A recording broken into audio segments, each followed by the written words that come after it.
Welcome back to the Deeper Issues Nerdcast. On tonight's episode, the Star Wars cut George Lucas doesn't want you to see, but will be seen. A new Killer Klowns from Outer Space from Ryan Gosling. And reading the new comic from Mad Cave Studios, based on a true story, Burried long, long ago. Stick around on tonight's Deeper Issues Nerdcast because your fandom waits.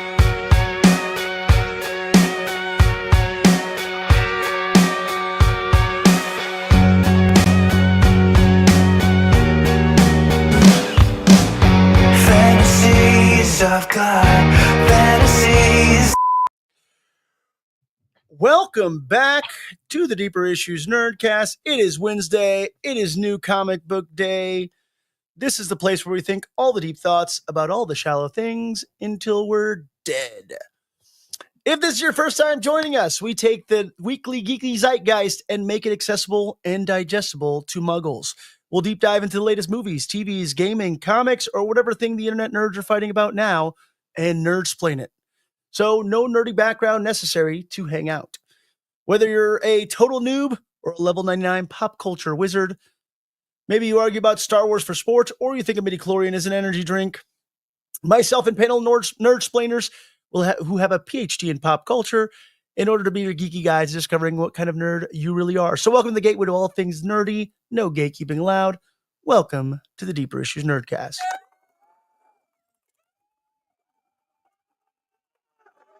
I'm getting better at that. That's our kind of newer intro. So I needed to work on that. This week, my panel of nerdsplainers, grandmasters of geekery, pop culture senseis, Nerdcast Council, dorky devotees, freaky fanatics, roundtable true believers, panel of Pokemaniacs, and zeitgeist zealots.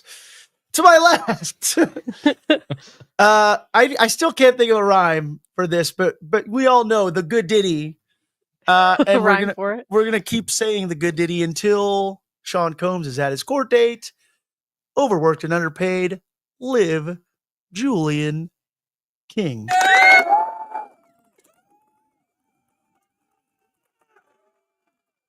AKA Diddy. Sean Combs. Until Sean Combs has his court date.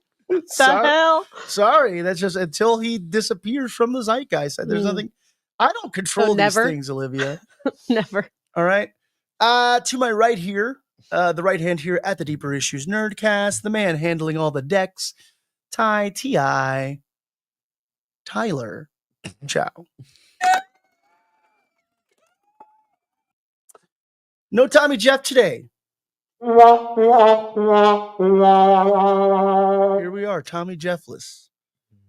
But normally I would introduce Tommy Jeff, but he's a little under the weather. And I didn't, sorry, Tommy Jeff, if you're checking, I didn't even check my text messages. And I was asking Olivia, I'm like, so is Tommy Jeff not coming today? I'm gonna send him a text message live on the show. I'm gonna say, love you, Tommy Jeff. If he's watching, he knows that I still love him. That's like that time I texted you at like 9 a.m. and I was like, hey, I'm sick. I can't come. And then at like... But all you got was, you better come still. Yeah, well, at 6 o'clock at night, like a million hours later, you're like, what the hell? You're not coming? I'm like, I texted you at 9 a.m. I don't know. I can't. I'm like... Check those messages. I'm busy all the time now. I get it. Very busy. So now that we've gotten through that, y'all, this is a show all about learning, whether you're learning about the nerdy culture that pops or whether you're learning about new comic books or, like I said, the thing that the internet geeks are fighting over these days. We always learn something every week. And that's how we like to start off each episode with a little segment we call, What Did We Learn This Week? There we go. Yeah. You got it off last week. Now we're back, though. We're back on track, baby. Look, I got excited with that sound. The horns felt right in the moment. You got to go with your gut, too. Yeah, man. I guess so. You got to go with how you feel. Yeah. Diddy, what did you learn this week? Well, I had nothing until a couple hours ago. I'm sure there's always something. It's just... Well, I was thinking, I was like, what did I learn? And a couple hours ago, I was playing Super Smash Bros. With my nephew. Ultimate? My 5-year-old nephew. Sure. Okay. I don't know. It's the one on the Switch? Yeah. I don't know. Mario was in it. Well, this is exactly what I learned is that I don't know how to play that game anymore. I used to be so good at that game. I doubt it. Moderate, at least. Okay. I was good at it. How dare you? But I'm really not good at it anymore. I was like playing. It's so chaotic now. There's a lot going on, and I did not know what the hell was happening. And Derek was trying to teach me. Derek was like, "No, Diddy, if you do this and this and this and this and this, then you'll." And I'm like, "Listen, just let me press buttons." It's direction and timing. That's what that's what the game's about. Okay. I just press buttons and it gets results. So you guys are wasting your time. Yeah, you're a button masher. Yeah. I'm a button masher. Yeah. And like if you press the right amount of buttons in the certain way, that might be the right way, but I'll learn it on accident. I do it on the night. You know what I mean? That is chronically untrue. That's just not how that works. Listen, I have statistically speaking. Well, I have the stats. Yeah. I'm good. Not now though. That's what I learned. Pretty good at button mashing. Yes. Because if we could I haven't played in a long time. So I was button mashing today. Line for you to button mash. Well, what I'm saying is that when I played it when I was younger, I was definitely a button masher because I didn't really ever play games. You know, like we had a Nintendo 64. I knew how to play those 3 games that we had. Okay. Which were? We had Zelda. Don't ask me which one. Okay. Okay. And then we had Mario Kart. And then Mario 64. You had Zelda for Nintendo 64. Mm-hmm. That was... Tommy Jeff? Tommy Jeff. That was Ocarina of Time. Okay. Sure. That one. Which is, I think, critically like one of the best. I think Zeldas, so. Right? I was just talking to TJ about this, like that. Tommy Jeff. If we're really like, we start off especially with holy shit, we need about you. Video games. Yeah. Well, I gotta tell you, I played Zelda a lot as a kid, and I gotta tell you, all I did was run around. Yeah, and like break bases and shit, and chase chickens and stuff. Hell yeah, open cases. Yeah, opening boxes. I don't think I ever. Chanel beat it. I just was in it for the open world of it at the time. Open world. Yeah, I mean, well, absolutely. Open world. It was the first. Yeah, it was a pretty awesome. Yeah, so I just like explored, talked to fairies. You know the deal. Yeah. But yeah, I never. And in high school, I played a lot of Smash Bros. But I was button masher for sure. And when you were in high school, was it the one for GameCube? There's one. So there's one for 60. Okay, so you were playing Brawl. Right? Yeah, Brawl. That's the only one I played. Yeah. Well, it was on the Wii. Okay, and then but the one that we played was not Brawl. What came before Brawl that was for the GameCube? We really need Tommy Jeff. Man, we really need. He would know this immediately. No, I'm sorry. The one for the GameCube is Melee. Oh yeah, Melee. So I played that too. Super Smash Bros. Melee, Super Smash Bros. Brawl. Okay. And now Super Smash Bros. Ultimate. Okay, so I was playing Ultimate today. And yeah, gotta tell you, get my ass kicked by a 5-year-old. It's chaotic, I'll tell you. It's so chaotic. It's so much that, especially if you turn items on, it's like a very like sensory overload. It was. I kept losing who I was because it's also far away. Well, if you have multiple players on the screen, yeah, because Derek set it up for like us two, me and Juji, versus 2 computers, and then 2 computers. So I was like, I don't even know what's going on. What level were the computers at? Do you think I know that? Derek. Yeah, Derek. What level did you put the computers on? Easy. No, super easy. That's why 1 through 9. Mm-hmm. Yeah, but I probably gave y'all like a 1 and a 3, I'd say. Oh, I'm sure he put it both at 1. Yeah, maybe. And he just like literally, like he was getting ready to go out tonight, and he literally kept coming in the room being like, Diddy, do this, and like trying to like teach me, and I'm like, go get ready, let me press buttons, who cares? So yeah, like just let me do it. So we learned that you're a button masher then. Yes, that is what I learned about myself, and I've never claimed to be anything other than that, but I am good at Mortal Kombat, and I don't just press buttons. I don't know. Bet. You don't want to bet me to play Mortal Kombat.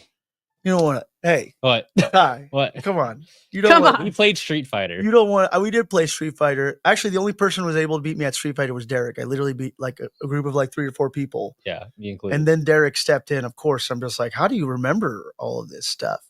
Mortal Kombat's harder. I feel like because there's like certain Mortal Kombat's combos. Yeah. Mortal Kombat. I'm a bitch with Nightwolf. So I'm Oh. like a night wolf bitch. I You're played one of Melina. those. Yeah, but I'll just fucking shoulder block your ass all day. Watch Mm. the fuck out because it's like unblockable most of the time. Damn. Dude, I play Melina and I'll eat your face off. It's fine.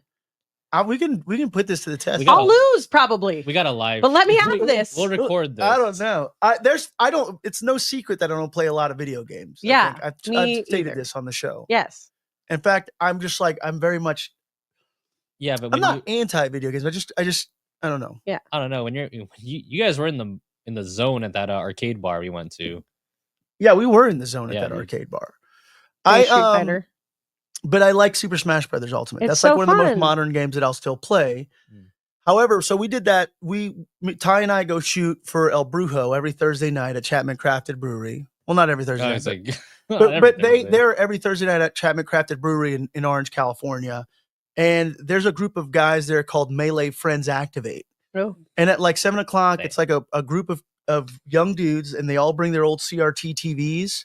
And they play Melee, but Melee is compatible as well with the it's backwards compatible. So you can play. I'm sorry, the Wii is backwards compatible, so you can play Melee on it. Although Brawl was the Smash Brothers game for the Wii, and we went there right because we shot some content, and I'm like, you know what? Let me play some of these dudes that are here, like in some friendlies.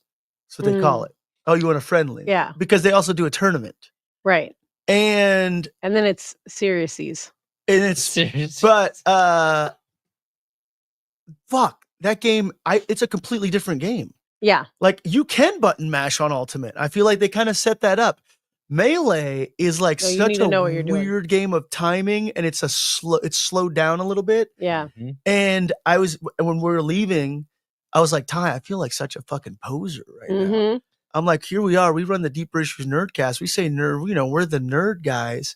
And these dudes just out nerded this shit out of us. Yeah. They're talking about like building computers with old operating systems and freaking. They're the smart nerds. Yeah, Yeah. they're We're smart just nerds. the nerd nerds. Yeah, that's true. I'm We're a the goddamn stupid clown. nerds. Yeah. I was like, these are like fucking like engineer nerds. Yeah, They were can't going to- compete. they were going to school for this shit. Oh, yeah. We were getting burgers and beer. Yeah. We were And mashing buttons, baby. mashing buttons. And then there was this one dude who's like, I have a band and you can listen to it in this one spot and we perform live. And then I'm like, whoa, like, are you like on Apple Music? He's like, no, man. I'm like, do you have like a social media account? He's like, no. And he was like disgusted by that question. Like, Yeah. no. He was Do I have kinda a rude social about it. media So account? that's the coolest person you've ever met? Yeah, he was fucking on. And I'm just like, well, like, how are you trying to get your music out there? He's like, oh, I can send you this, whatever it may be. I'm just like, he's like, we're playing a show. I'm like, don't you want like more people to hear it? And he goes, and I quote, no, man, fuck the fans. Ooh, that's cool, dude. And I was Is like, it? yeah, and I was think like, it's cool. well, hot damn it. It's just like, it's got to be cool because like you're just creating art. And what if it's fucking amazing, but it's so amazing, you're like, I'm not sharing this with anybody. Yeah. Or I don't care was- about being famous. Yeah, which is we'll talk about this a little bit more later on in the show, Yeah. though. We'll tap onto this subject, but it was crazy because he's like, we live in a time. I mean, we're even doing it now, right? We live in a Right. time where we want to showcase our abilities, or we're, exactly like everybody who's an artist, like, oh, you need a social media account, you need to be showing your art off. This is Right. free advertising and all this thing. And this dude was not interested in that at all. And he was Yeah. just like, yeah, he's like, fuck, a social media account, disgusting. Oh, It man. was like, no, what? Making music for people to listen to? What the fuck are you talking about, man? This is crazy talk. While he's like simultaneously like demolishing me, just Yeah. completely shrekking me in fucking Super Smash Brothers Yeah. Melee, just like effortlessly. And I cried that night. No, so we learned Diddy's a button masher. Okay. Yes. I It's was going to say I wasn't good anymore. Maybe I need to practice, but I guess I'd learned that just now. that Why I didn't am you a want to bu- listen to Derek? He was teaching you how to play. It's too much. It's Like, the I just let me principle. press It's the the button. principle. All right, the never mind. We'll principle. explain it at another time. I don't want to be explained. Don't nerd explain. I'm about to nerd explain the shit out of this. No, just let me mash It's one my of buttons. the few games I feel like that I can really, really sink my teeth into. Just let me live. All right. Let me be happy. Let her live. Julian. Yeah. Yeah. Got All right, her. guys. That's all I got. Good All night. right. Bye. There See we you go. later. See Good ya. night. That's the funniest joke you're gonna hear all night, folks. That's right. Pablo, what did you learn this week? What the fuck? Yeah, Dad? that's right. The tables Yeah, that's on me? right. What? Now you know how it feels. Yes. What the How hell? does it feel? It's good to you. It's good to you. It's But like the Spider-Man. But he has thing. all the control. Yeah, That's you right. do. You finally realize that. Well, now It's like the Yeah. rebellion. It's like we have the power. we have the power. The people should not be afraid of their governments, Pablo. That's Yeah. right. The government should be afraid of their people. I was just being polite, giving you an opportunity because I feel like you always go last. Aw. What did I learn this week? I learned that being a business owner, Yeah. or like, so I worked retail for many, many years in my life. I've been there. I worked all like this, all the jobs, right? But I did work a lot of retail, and I learned, and I was lucky enough, and I'm blessed enough to no longer have to live that life of being a prisoner to retail. And then my wife, she's fantastic, actually, but it's brilliant. We had an idea to open up a business, a family business here, and we have a store now. We have a store, a retail storefront. We are business owners. We are handling the store. We are getting stuff delivered, stocking shelves, considering employees, and greeting customers, doing all the things that you do in retail. And I'm like, oh, wait a second. Wait, This is retail. I just work. I got tricked into I this. just got tricked into working retail. Yeah, we built a little retail prison. No horns for that, but But you're a business owner. That's the difference. yes, and honestly, it's great. I do love it. I think my wife is I'm not gonna. It's her brainchild. I'm just like here to like be like, all right, what do we need to do? Like, how do I help you, support you, Right. run this store? But it's all from her imagination, her mind, and she visualized it and created it. But now, yeah, I told her that I'm like, you built yourself a little retail prison, and of course, I'll go in and sit in a little retail prison with her from time to time, but I try to avoid it. But yeah, And where can we find it, Pablo? 80 Plaza Square in beautiful Orange, California, Nice. Right Or next they- to the Freemasons building. across from the Freemasons Yeah. building. Yeah, Next- Freemasons are awesome. Actually, I've gotten to go to some of their meetings. Cool. What? Yeah, yeah. That's what did you learn? They're like a community. They're No, like, I get it. you want to go to a Freemasons meeting? Kind of now. Yeah, totally. Okay. Yeah, they're all about it. They're all about giving back and stuff like Drink that. the Kool-Aid. No, I just. I don't think you're high enough up to know what goes on there. Maybe I'm not, but it seems like they're all about just like being better humans. Man. That's I'm what just they're- I virtually know What's the nothing about. stonecutters? We do. Yeah. Man, you gotta No, find. I don't know anything about the Freemasons. Yeah. Well, there it is across, and it's a really old building too. Yeah, super old. But Orange, California, for those of you who don't know, is it's a beautiful. There's a plaza which is a circle roundabout,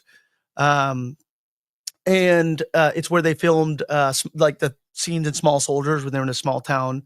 Like toy shop. They shot Big Mama's House 2, and That Thing You Do as well. Oh yeah. Home of Watson's. It was the home of Watson's soda fountain, which was the first soda fountain in the country, and it's one of the largest historic districts in Southern California. Wow. And yeah, we're right in there. There's the stonecutters. But yeah, there's the. That's funny Freemasons, because yeah. every time we talk about Orange and I talk about that roundabout, I think of The Simpsons when he gets stuck in the roundabout in London. Oh, yeah. Yeah, it's kind of like, yeah, who controls the British crown? Who keeps the metric system down? We do. We do. Yeah. Love The Simpsons. Yeah. So it is cool. Yeah. But it's also it's work, and it's funny because so I'm still friends with Ryan, who owns Golden Apple Comics, and Mhm. I worked at Golden Apple Comics. It's the one retail job that I can always be behind, is the Nice. comic shop. And I imagined if I went back to retail, it's because I'd probably be a comic shop owner. Right. Mm. But no, this isn't a comic shop. That's what my brother and I say too. Yeah, but it is really cool actually. And also Casa Lulo, we share a space with Casa Lulo, Nice. and they print all their own merchants in house and do like sip-in screens and screen printing and stuff. So I am kind of like learning a few little things, and yeah, it's cool. Go check it out. You may see me there, you may see my wife there, but we'll be there. Yeah, I know we'll be working. But yeah, I learned that we have a little retail prison. You have a business. We have a Womp business, womp. and you're a slave to your business. Oh, but I'm sorry. Get back to that story. Ryan, I had Yes. texted him, who's always so great to us, by the way. Shout out Oh, Ryan yeah. Leibowitz and the entire Leibowitz family. Some of my favorite people on the planet. But I texted him. I said, "Man, I feel like I understand you now more than ever." Because even though, like, Golden Apple, like for us, like a comic shop, and we're there and it's fun and recreational. Like, I was like thinking about Ryan. I'm like, man, he's like the owner, and he's got to like think about like, hey, how do I support my business to make sure it's running as efficiently as possible? Right, how I support based my on staff. my legacy, my Yeah. So, and he's always coming up with cool stuff, and it was like and I told him, and his words were like, he's like, yeah, man, it's a wild ride. It's got its ups, its downs. He's like, but just ride the wave. Nice. Which is pretty good. So Good advice. Yeah, it is good advice. He's a smart guy. So yeah, I'm learning to ride the wave, baby. Nice. Riding the wave. Maybe we'll get Ryan in here next week. I'll be like, Dude, hey, there you go. I don't know if he'd leave the comic shop on a Wednesday to come On New Comic Book Day. bullshit on our podcast. Yeah. But at some point I was telling Ryan we need to get him on this couch and get him drinking and telling some fucking Golden Apple stories. Dude, So, hell yeah. Golden Apple After dark. uncovered or something. There's Yeah. Unplugged. or I don't know, it's got to be like a stamp, like Yeah. a red stamp. It'd be like the Golden Apple logo with the red stamp of like I'm like secrets. I'm like trying to think of like an apple, like you peel an apple like beneath the under the skin. Secret apple. Under the skin. Under core. the skin. Under the the- skin. Getting to the core. Oh, to the core. Yeah. Nice. Yeah. Mm. All right, we're workshopping it. Workshop live. Ty, what did you learn this week? I learned this week. Okay. Well, I was gonna say something along the lines You of got some beautiful cinematic Rembrandt lighting happening with you right now. No, I mean, it was all fine. It was good. I was gonna say something along the lines of like faking it till you make it, but like when we've as creatives, I feel like everyone kind of knows that already. I had a photo shoot this weekend. Went splendidly. Got to meet a new friend. It was a great time. I learned about how Cal Poly Pomona really is an architectural school, and like how in my head inefficient how far away what each building is from each other. I'm like, I was talking to my friend Stephanie who goes there, who's graduating, shout out Cal her. Poly, where's that at? Pomona. Oh, in Pomona. Yeah, not San Luis Obispo. Okay. So, it's architect school. So I'm like, well, why is your building way the hell over there? And she goes, yeah, my parking structure is way the hell over here. So I have to book it to class every day. And I'm like, that sucks. Like, I realized how fortunate I was with Cal State Fullerton, like buildings being. Did the architects not plan out the buildings? At the architect school? That's what I'm saying. I mean, school there's like a building. I'm like, dude, this feels like the fucking Brutalist building. Why is this designed this way? She goes, I don't know. Like architects. Because the Brutalist. But the Brutalist, man, that's what the movie's about. Do you think they were all super stoked when that movie came out? They're like, finally, a movie for me. Yeah, so he recognizes. But dude, I will say, like, what I wanted to share, what I really learned this week, and I encourage everyone to go to the movies. But oh my god, go see Warfare from A24, Alex Garland. Because we're reading a book today that's based on true events. This movie is based on true events from soldiers' memories, and the sound design on that film is insane. Wow. And like A24 is notable for making some both beautiful and horrific movies, but this movie shows the horrors of war to the T, and it's just like, it's stressful, it's fun, and it's fun in the sense that you get to experience this, but like it's tragic from this war. But what I learned is that I didn't know the term because they call in the fighters and they say we need to show intimidation, and I'm like, what's that? And it's when they fly the jets really low to the ground, so like the shockwave just goes through this little town. Holy shit. Intimidation stance. Yeah, they're like, we need to show intimidation, and then like obviously like because it's like a So you sonic, fly like a jet as low as you can. yeah, and it's So just it this sends, sonic like, boom. Sonic boom And then, like, through a they're- town. And it's like it makes sense because like it's just this dust cloud of dust, and it's just like this loud roaring of the engine, and even the US soldiers are covering their ears because it's this massive ringing. And I'm just like, this is probably the most intense movie I've seen in a while. Yeah. Terrifying. And it's terrifying, and it's beautifully shot, and Dang. yeah, it's not for the for those of the faint of heart, I should say. But Okay. if you want to see, I am faint of heart. I mean, dude, My heart is faint. it's dude. You're telling me not to watch this movie because I'm fainted within my heart. I mean, I think it's important for everyone to see. But But yeah, it's intense. I mean, they even had the soldier that this like one of the soldiers on set kind of giving direction with Alex Garland, like, hey, this is we reloaded. This is how we provided cover for the extraction. Wow. Yeah. Wow. Well. Yeah. War's crazy. I just watched that pieces of that documentary, like behind the scenes of Lord of the Rings, where he's telling Christopher Lee, like, oh, do this when you get stabbed in the back. And he's like, actually, this is what it sounds like when someone gets stabbed in the back. Because he was like seen it or done it. Oh my God. You know? Oh my God. He's like, this is actually what it sounds like. And everyone was like, holy shit, Christopher Lee. Yeah, Christopher Lee. Yeah. It's like that. Because he was in, he's seen some shit. He's like the dude in Wayne's World who's like, did you know if you stab a man in the cold of winter, smoke rises from his body? Some indigenous tribes think it's his soul leaving. Yes. You're like, whoa. Oh, shit. That's Christopher Lee. Yeah, dude. Wow. Well, thank you for that. Yeah. Super. Yeah. Yeah, we are reading a book on based on true events. I was trying to tie it to the book. It's really sad now, I feel like. I gotta go. That's we're gonna be reading that very long ago from not Tom King. I'm sorry, I don't know what I have Tom King on the brain. Oh, okay, and I know why. Yes. Cool. Now this is a little segment that we like to call News and Stuff.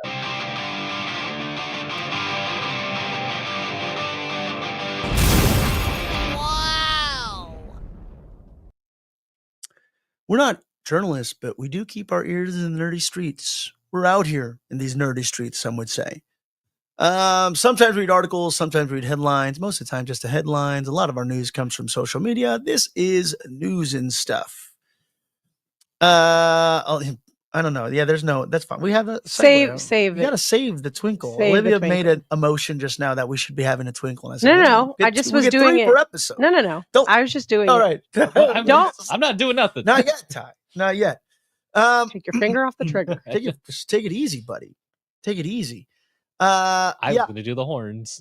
Yeah. A lot of really interesting news this week, actually. Where do you guys want to start? That's the question. Do we start? No, let's go with Ryan Gosling. Yeah, let's not clown around. This guy. God. Got it. Oh my gosh. Sorry, I'm having a cough attack here. Ryan Gosling is producing a remake. This is a remake of Killer Klowns from Outer Space. Yeah. According to Bloody Disgusting, this I know. reputable horror news source. We've been waiting for Killer Klowns from Outer Space. There was a proposed television series and a 3D sequel, even plans for a sci-fi original movie coming in ongoing years. None of these projects ever ended up seeing the light of day, of course, with the original 80s movie only spawning a video game follow-up. So there is a Killer Klowns from Outer Space video game. Did y'all ever watch the original movie? Are you? Yeah. I was fucking this movie scarred me as a kid, for the record. I had nightmares. Did you stay away from bubblegum for a while? I had recurring nightmares of the giant clown. Oh. Like being a 6-year-old kid, the idea of like a giant clown stomping around your neighborhood was the most terrifying thing ever for me. Did you go to Universal when they had the Killer Klowns from Outer Space maze? Yeah, I for sure now it doesn't affect me as much. No, but what did you think? A cash grab. I'd say cash grab. Yeah. I mean, it's cool because you get to see the Killer Clown stuff, but I don't think anything at Universal Halloween Horror Nights is that good. Hot take. Not really though. If you're a haunted house connoisseur, you would know. Yeah. There's really no better haunted house than the one that you worked at though. So you you've been ruined forever. That's true. And so have I. Because it is the best haunted house that you'll ever be in. It really is. Anyways, but it sounds like Killer Klowns is gearing up for their long-awaited return to the screen, with reporter Jeff Snyder breaking this on the latest scoop of the Insnider. By the way, if you want to read the Insnider, you have to get behind a paywall. According to Snyder's reports, you can read the full article behind the paywall. It says this here. Killer Klowns from Outer Space is a project for Amazon and MGM Studios. Question mark? Yeah, Snyder describes the project as a remake of the 1988 horror comedy that was created, written, and directed by the Cheeto Bros. The Cheeto Brothers. Which of course centered to killer clowns that came down from outer space. Anyways, the Cheeto Bros have been trying to get the franchise continued and off the ground since back in the 1980s when the original movie came out. With the basically this movie I feel like developed cult status though. So Yeah. now's kind of the time.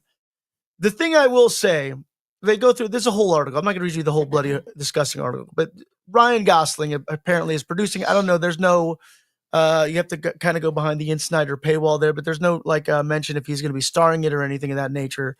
But He should. Should he? Yes. Sure. I wouldn't be mad at that. I wouldn't be mad about anything he does. I love him. Yeah. No. He's No. good. Yeah, he's good. Yeah. No. Yeah. What I want to know is how are you going to achieve those iconic freaking clown designs, those Yeah. costumes were a major part of that film. Yeah. Also, keep it campy. 100%. You Well, I got to don't- keep it campy. Where's my Pooh Bear? He's always talking about like the farmer was like, come back, Pooh Bear. No, just like the overall vibe of like the camp. Give me back my Pooh Bear, you stupid thing. Why you think it's gonna be like all serious? I don't know if the original was intended to It'll be campy. be funny. Ryan Gosling is funny. I don't the thing I don't that- think they're gonna make a serious one. It that is a original horror Killer comedy. Clowns wasn't funny though. Like it wasn't like meant to be funny. It just was funny because the "Give me back my Pooh Bear." But there's No, it was a horror comedy. I think that's what the guy at Bloody Disgusting said. But I don't. But The movie's pretty dark. It's the only comedic elements I would say is the weird sidekick best friend. But I mean, the clowns themselves, the concept is weird. mhm. Right. But the clowns are terrifying, and that's what was cool about it, is that they played it pretty serious, and the way the movements Yeah. and all. Well, the that's why things- it's so good because it has its funny parts and it's campy, and then the scary parts are scary.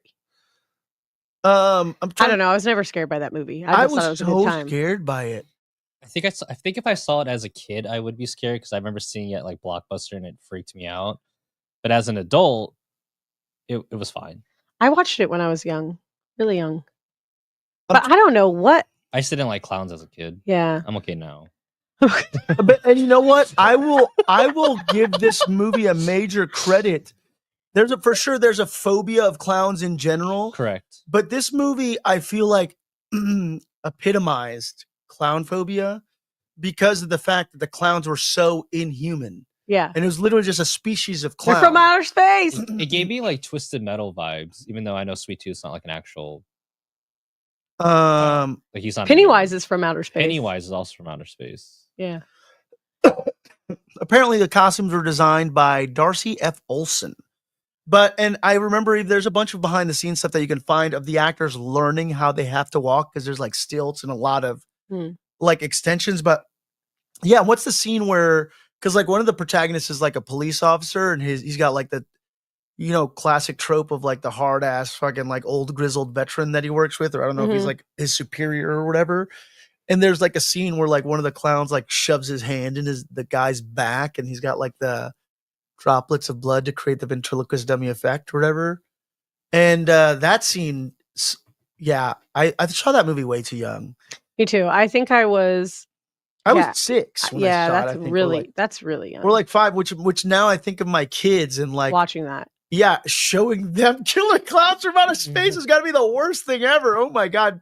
I watched so many horror movies when I was younger and they didn't really affect me. But this is funny, actually. My dad and I just watched Minority Report recently.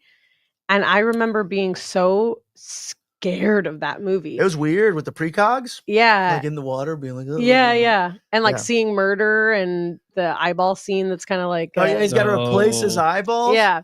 Underrated science fiction movie, by the way. So underrated. Yeah, but so I good. remember being so scared of it. But at that time, I had already seen like so many horror movies that I was just like, all these horror movies I was like just down with. But Wait, then I how watched old were that. you when Minority Report came out? I was 10, which is old enough to not be scared, especially since I'd seen so many actual horror movies before, and I wasn't Oh, scared. yeah, So yeah, that's okay. why my dad and I were like trying to figure it out. I was like, why was I so scared of this movie? Came out in 2002. Wow. Yeah. I feel old now. Well, yeah. Don't think about it too much. But I watched it again, and it's actually like has a lot of humor in it, like on purpose. It's not like oh, this is funny because it's like aged so weird or whatever. It's like bad or whatever. But it's like funny on purpose. And I'm like, man, I was so scared of this movie. It's a good movie. It's good. I'm gonna say it's one of Tom Cruise's best movies. I will say that too. Yeah. Anyways, not talking about that, but Killer Clowns. Killer Clowns. Yeah. I remember thinking it was. Yeah, there's the clowns. Why would you? Oh, look at them. There's our comments. Yeah, they all have a bunch of they all have names and stuff. I don't know all the names, and you can see I'm a VHS collector. That is like one of the rarest VHSs. Like that's really? Yeah, it's expensive. Like just horror fans love that film. It's achieved cult status. If you look up the VHS itself, like the price of the VHS. Are you serious? I had that on VHS. Yeah, my mom got rid of all of the VHSs that we owned, and that was one of them. And now, what? Those clowns are scary, man. Yeah, that's a scary movie. I'm down for it though. I'm down for it. I hope. Holy crap! If they're remaking it, I hope they definitely stick with that practical aesthetic. I don't know. I would just. They have to. I don't know. We'll see. They're so iconic at this point. Yeah. It's weird. It's hard to remake a cult classic. We're here for it until we're not here for it. Yeah, exactly. I'm gonna reserve all judgment. But I don't know. Also, I'm not going through the paywall of friggin' in Snyder or whatever to find out all the details. So until then, you just get that bloody, disgusting article. But that is in the works. Yeah. That's right. that. That's that. That's that. Let's see what else we got. Oh yeah, here we go, Olivia. You're gonna love this headline. I know. I'm pissed. Leave it alone. Diddy. Wow. Great minds think alike. That's literally what I thought. I was like, just leave it the fuck alone. Leave it alone. Leave it alone. Like, what is it going to be? Are you trying to dig yourself out of a hole that you made for yourself? Yeah. Like, you're so dumb. Leave it alone. Leave it also, alone. The second one sucks so bad. Also, leave it alone. Some people like the second one. That's fine. Not me. I'm not one of those people.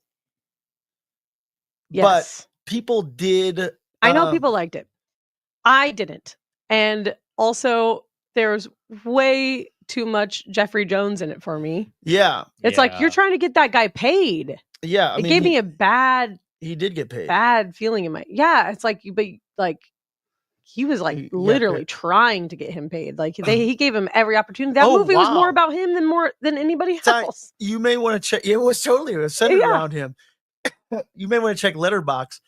Rotten Tomatoes gave this a 75 from a critic standpoint and a 79 from audiences. I just have lost all faith in humanity. For Beetlejuice 2. Oh, Beetlejuice. Yeah. What? They just like Jenna Ortega. Yeah, that's get it, but this movie was a fucking mess. I thought I didn't like it. Bad. I didn't like it. I think the best part of the entire movie is Beetlejuice's backstory. That's the only good part, and how he has tell it in fucking Spanish or whatever. It's that's the only good part. Yeah, the rest of it's just pandering and just dumb and pointless. If you edit the movie, what's her name? Friggin' Delia. She was funny. Catherine O'Hara. Catherine O'Hara is fantastic. She was amazing. She's amazing in everything, right? But sometimes you'll add something so good and you'll have all the ingredients, but it doesn't make it. It all comes down to writing. Yeah. But she's fantastic. No, she's great in it. What was it? My sexy handyman or whatever. Yeah. But then also, I felt like he was having her do a Moira Rose impression and not actually playing her original character. Well, I mean, she's an older. Yeah, she was old. I don't know. No, she was doing a weird, not the original voice, and I don't know. She was putting on a Moira Rose little bit. That's what I thought. I like feel like mispronouncing words on purpose, kind of thing. I can Oh. see what Diddy's saying. It's Yeah. like her diction and the way she was enunciating words. And I will argue that because I just saw her in The Last of Us, and she's in a very serious role, and her acting in that scene is amazing. But like, it's very different from what she was versus Schitt's Creek and Beetlejuice. Yeah, she's an amazing actress. So I know that she could have like brought back Delia Dietz and played her how she was played. You know what I mean? But instead, it was like, no, we really like Moira Rose. Do that. I don't know. That's what it felt like to me. I mean, this movie, like I told my dad, he's like, "You like the movie?" I'm like, "Did you?" And he goes, "Yeah, it was fine." I'm like, there was just too many things going on. So much Like, going on. You could have made like two separate movies with everything that was going on, and like Exactly. it just seemed busy and like it felt rushed. But they and, also like, didn't explain a bunch Exactly. of shit. No, they dropped a That's bunch what of I'm saying. plots. Yeah. They started plot points. and then they're like, "Oh shit, we gotta get this movie done," and then they just like finished it. Like, you know, his Beetlejuice's wife following them throughout the entire hunting for him, Right. and that seemed like the main thing. And then But it they just wasn't. drop it, And then it's like, oh, the boy's backstory. the boy's backstory. It just was so many. They introduced a bunch of stuff, and then they just There's too dropped many. it. It's too Her busy. backstory, though, really bugged me because like she's literally this constant thing throughout the entire film, and then it's just dropped. I was like, oh, you just want your new wife on to be That's and have a exactly part. what I think it you was. also pointed out that in the original movie they stated that you only become like a service worker in the afterlife If you kill yourself. Yeah. Yeah, and none of them that were like service. Yeah, that's how she sees freaking Charles again or whatever. Yeah. Right? He got like his head blown, but he's like, you didn't kill yourself. I guess I don't know. But he's Maybe not. he He didn't did. get a job. Who was it? No, it was the dad. It was the dad who accidentally. Oh, unless maybe they're He fell in the piranha. The piranha thing. yeah, like So why the didn't he boys. pass on? Her dad.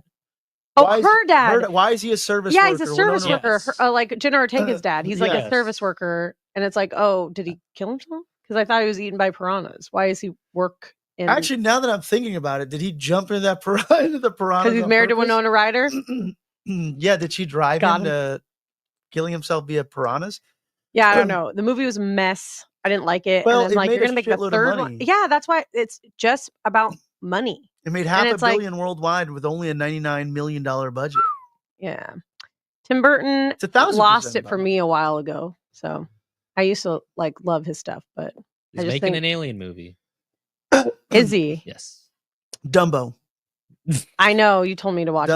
Dumbo's Tim Burton's. I like Dumbo. Yeah, his live action. It's Yeah. probably This is the thing, though. He remakes movies, and he knows because of his name and because of whatever movie it may be that he will make money. He does not make any original stuff anymore, no. and it's like the magic's gone. It's all done. Not according to those numbers, baby. Yeah, the numbers is half all a billion. money talks. Money talks. making an alien Money movie. does talk, and they're making a fucking Beetlejuice 3 movie. This is ridiculous. It's fucking ridiculous. Yeah. This screen rant, by the way, speaking with Deadline, WB CEO Mike DeLuca and Pam Abdi have revealed that Beetlejuice 3 is in development. The former says that the initial stages to the threequel should start soon. Not the threequel. But the ink might What the hell? the Not ink might the not be dry threequel. on the deals yet. Abby added to the updates. But there's shared excitement with apparently also like a new Matrix film penned by What? Drew Goddard and Amblin and Christopher Columbus. Joint effort for the new installment of Gremlins and the Goonies franchise as well. I did see that. So I don't need Good more Lord. Goonies. I No, don't they're need. not I more don't need Goonies. another They're not Goonies. kids You anymore. don't fuck with the Goonies. Don't fuck with the Goonies. There should not be any more Goonies. However, We I'm- talked about the Gremlins. I'm I'm down for a little bit more A-okay with that. Gremlins. I'm fine with that. yeah, I'm down with some more Gremlins because that can be anywhere. That could be anywhere. Yeah. anywhere, anything. It was kind of made to be, Yeah, you know, Yeah. again and again. Gizmo at the pawn shop or something Hell this yeah. time. Maybe Yeah. something a little bit less Yeah. racist, Yes. Yes. Hopefully. or Lean into it. lean into that racist. Double down. Double down. You're like, you know what? No, we're going for this. We're sticking to our racism. With Yeah. the state of the world. Yeah. You know what? Yeah, it's the Yeah. state of the world. We can get away with this. We're not making woke trash. Yeah, Yeah, that's what they would say. that is a They're thing. making a woke gremlins. Yeah, I'm pissed. the gremlins are too woke. What's with the X-Men being all diverse? Oh my god. Yeah. Okay, Oh, that's the world we live in. that's For those of you just joining. Yeah. Lean Well- in. No. welcome. Oh, dang it! Hold on, I gotta pull in this other image, by the way. Quick, talk about Gremlins some more. Anyways, Gremlins. Anyway, gremlins. No, there is a new I'm sorry, actually, you know what? No, we didn't talk about this other thing. Duh. The Star Wars cut George Lucas didn't want you to see will soon screen in London. Why London? According to IGN.com, by the way. Why London? Have you seen the 1977 Star Wars? Think again. Okay, let me nerd explain this a little bit more. The version of Star Wars that hit home video was not the version of Star Wars that people saw on screen in the theater in 1977. Mhm. Han shot first. Well, I'll tell you, behind me, I do have that. I do here. Let me pull from. Oh, I got it. This is the original Star Wars trilogy, because you got to think when VHS came out. When the Star Wars came out, VHS was like ridiculously expensive. VHSs Yeah. used to be like $80. I think Batman '89 was like the first time they made VHSs. I don't know what it was. There was something that made VHSs more affordable, because at the time VHSs were crazy expensive because people just went to video rental stores because nobody could afford to buy a VHS. So the closest thing you will get is this version of Star Wars right here, the closest thing to the theatrical cut. And yes, what Diddy is referring to is there's an age-old argument of who shot first in the infamous cantina scene. In this version of Star Wars, Han Solo actually is pointing his gun at the bounty hunter Greedo the entire time, and actually just in cold blood shoots him from under the table. And later on, they decided, since Han Solo became this franchise hero character, they're like, we can't show Han Solo being a Yeah. cold-blooded murderer like that. But So- he is a scoundrel. But he is a scoundrel. Right. But in the original version, that's kind of what happened. But basically, the 1977 version of Star Wars, ever since it's been released for home box office, was always an altered, for home video, is always an altered version. Even the versions that you saw on TV, they were consistently tweaked by George Lucas, including in the 90s, we all got the special editions of the beloved epics, right? Where he was able to like update with newer graphics and like CGI and whatnot. But this June, the British Film Institute will open their Film on Film Festival with a screening of the new Technicolor prints produced for Star Wars. The initial run still remains intact. According to the Telegraph, this is the first time this print has been screened publicly since December of 1978. The outlet reports, though, that it's been made available on VHS offerings in the past, but I don't know if those were official VHS. Like I said, I got the original theatrical versions. Lucas started tweaking the films. They kind of go through when he started doing the special editions. But for the last 40 years, this print of the film, because it's still unreal, right? Has been stored in a 23-degree Fahrenheit room or space in order to preserve quality. So it's needless to say, it's a near impeccable viewing experience. Wow. So Fucking basically, nerds. Well, a lot of Star Wars, when it was filmed in the UK, like, because it was like a lot cheaper and whatnot to film there. And I don't know, like, this is pretty interesting. And I put in the notes, I'm like, what's interesting is George Lucas, this was always his vision and always his baby. The man, as big of a mogul and titan of industry as he is now, like, at the time he was disregarded. Like, people thought he was stupid.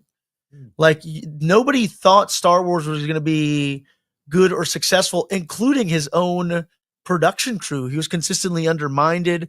Nobody knew what they were making. And imagine, right? Like, you have an actor under the Chewbacca mask, basically yelling at another actor in order for him to be able to scream back. Darth Vader's voice wasn't there. The sounds weren't there. The graphics that they did later at ILM or whatever were not there. So in the 70s, filming this movie out in the desert and doing all this stuff was stupid, especially for people like in the UK who are used to making like artsy films. Right. And George Lucas, this fucking American, what at the time didn't he do like American Graffiti, or was that after Star Wars? I don't know. Either way, he was an indie filmmaker. They just thought it was a ridiculous idea, right? Even like a lot of the practical effects people, the props people, all thought he was ridiculous, and he was constantly undermined.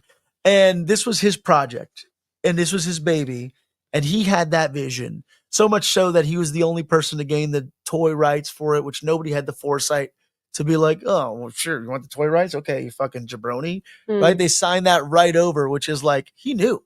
Yeah. And he's been tweaking these movies. He's right. Like, I even think of that, like, I would rather somebody watch last week's episode of Deeper Issues Nerdcast than watch our first episode of Deeper Issues Nerdcast, right? Yeah.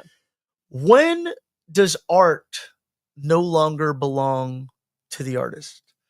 Right? If you think about that, if this is like the version that George didn't want you to see because it was like his first pass at it. And he's like, this is my art and I want to put the best possible version. I mean, obviously he sold the franchise now, so we know, but it's like at this point, his art is now is no longer his. It belongs to the fandom. People. Yeah. Yeah. How? I don't know how long. But I'm saying, how is that just like, if you think about it, how is like that a thing? I guess he's like, you know what, I did it. That's it. That's my versions. I think of the director, what's his name? George Lucas? No. Steele? No, who does Mad Max. And he did Mad Max. George Miller. Yeah. I was going to say George Miller, but then I didn't. Yeah, anyway, he did his movies, and then he was like, he did Mad Max Fury Road, and he was like, oh, this is just like kind of what I wanted to do at the time, but it wasn't, I couldn't do it. I didn't have the money. I didn't have, notoriety. Yeah, I can't say it. Anyway, he didn't. Notoriety. Did he? Yeah. And he was like, but this is what I wanted to do with it, and now I'm doing it. And it's not tarnishing the original. People can still love the original, but this is like kind of, I got to the point where I can make it how I saw it. Yeah. So it's like, do that. Why you keep changing the originals? People love the originals. No, but I mean, because he wanted to improve, I know, but at a certain point, can we trust you? I mean, you freaking superimposed Hayden Christensen in the original films. It's like, I don't trust you. Leave them alone. It's another thing. Like, but you did it. It's his, I guess. It's his. This is why it's tough with Star Wars. Is like, sure, like it belongs to the fan, but that movie, that story, those characters belong to. But George you made Lucas. it. But you made it, and people loved it. You can't keep fucking with it and then being like, no one else could see the one before that. It's like you. No, not that no one else could see the one before that, but he made it so saying, like, for a long time. Hey, y'all, this is the better version. This is the version I intended for you guys to watch. That's fine. I think the Han and Greedo thing happened later on, or I don't know if that he made it. I was just joke, but that was he did change more other PG stuff. Yeah, he changed a lot of stuff. Yeah. I mean, they're consistent. And Disney's now. All I'm saying is that all the weird CGI that he put in there when CGI wasn't even like fully cooked yet, and put it in there, and it's like, don't you think you're ruining your own movie at this point? This movie is already a huge success. People are super fans. No, because you're right. CGI wasn't fully cooked there yet. All right, Miss Shrek, the Shrek defender over there. That's animation, brother. Apologist. So is this CGI, computer generated images? I'm just saying that's so different. It's superimposing it on a movies came classic out film. In theater. People were like, "Whoa, this is fucking awesome! Look at Star Wars with the CGI." Because I saw all they came out like 98, the 99? Edits. Yeah, I saw them all in theaters, and I was like, "That's weird. That looks weird." I thought they were pretty awesome. It's nostalgia.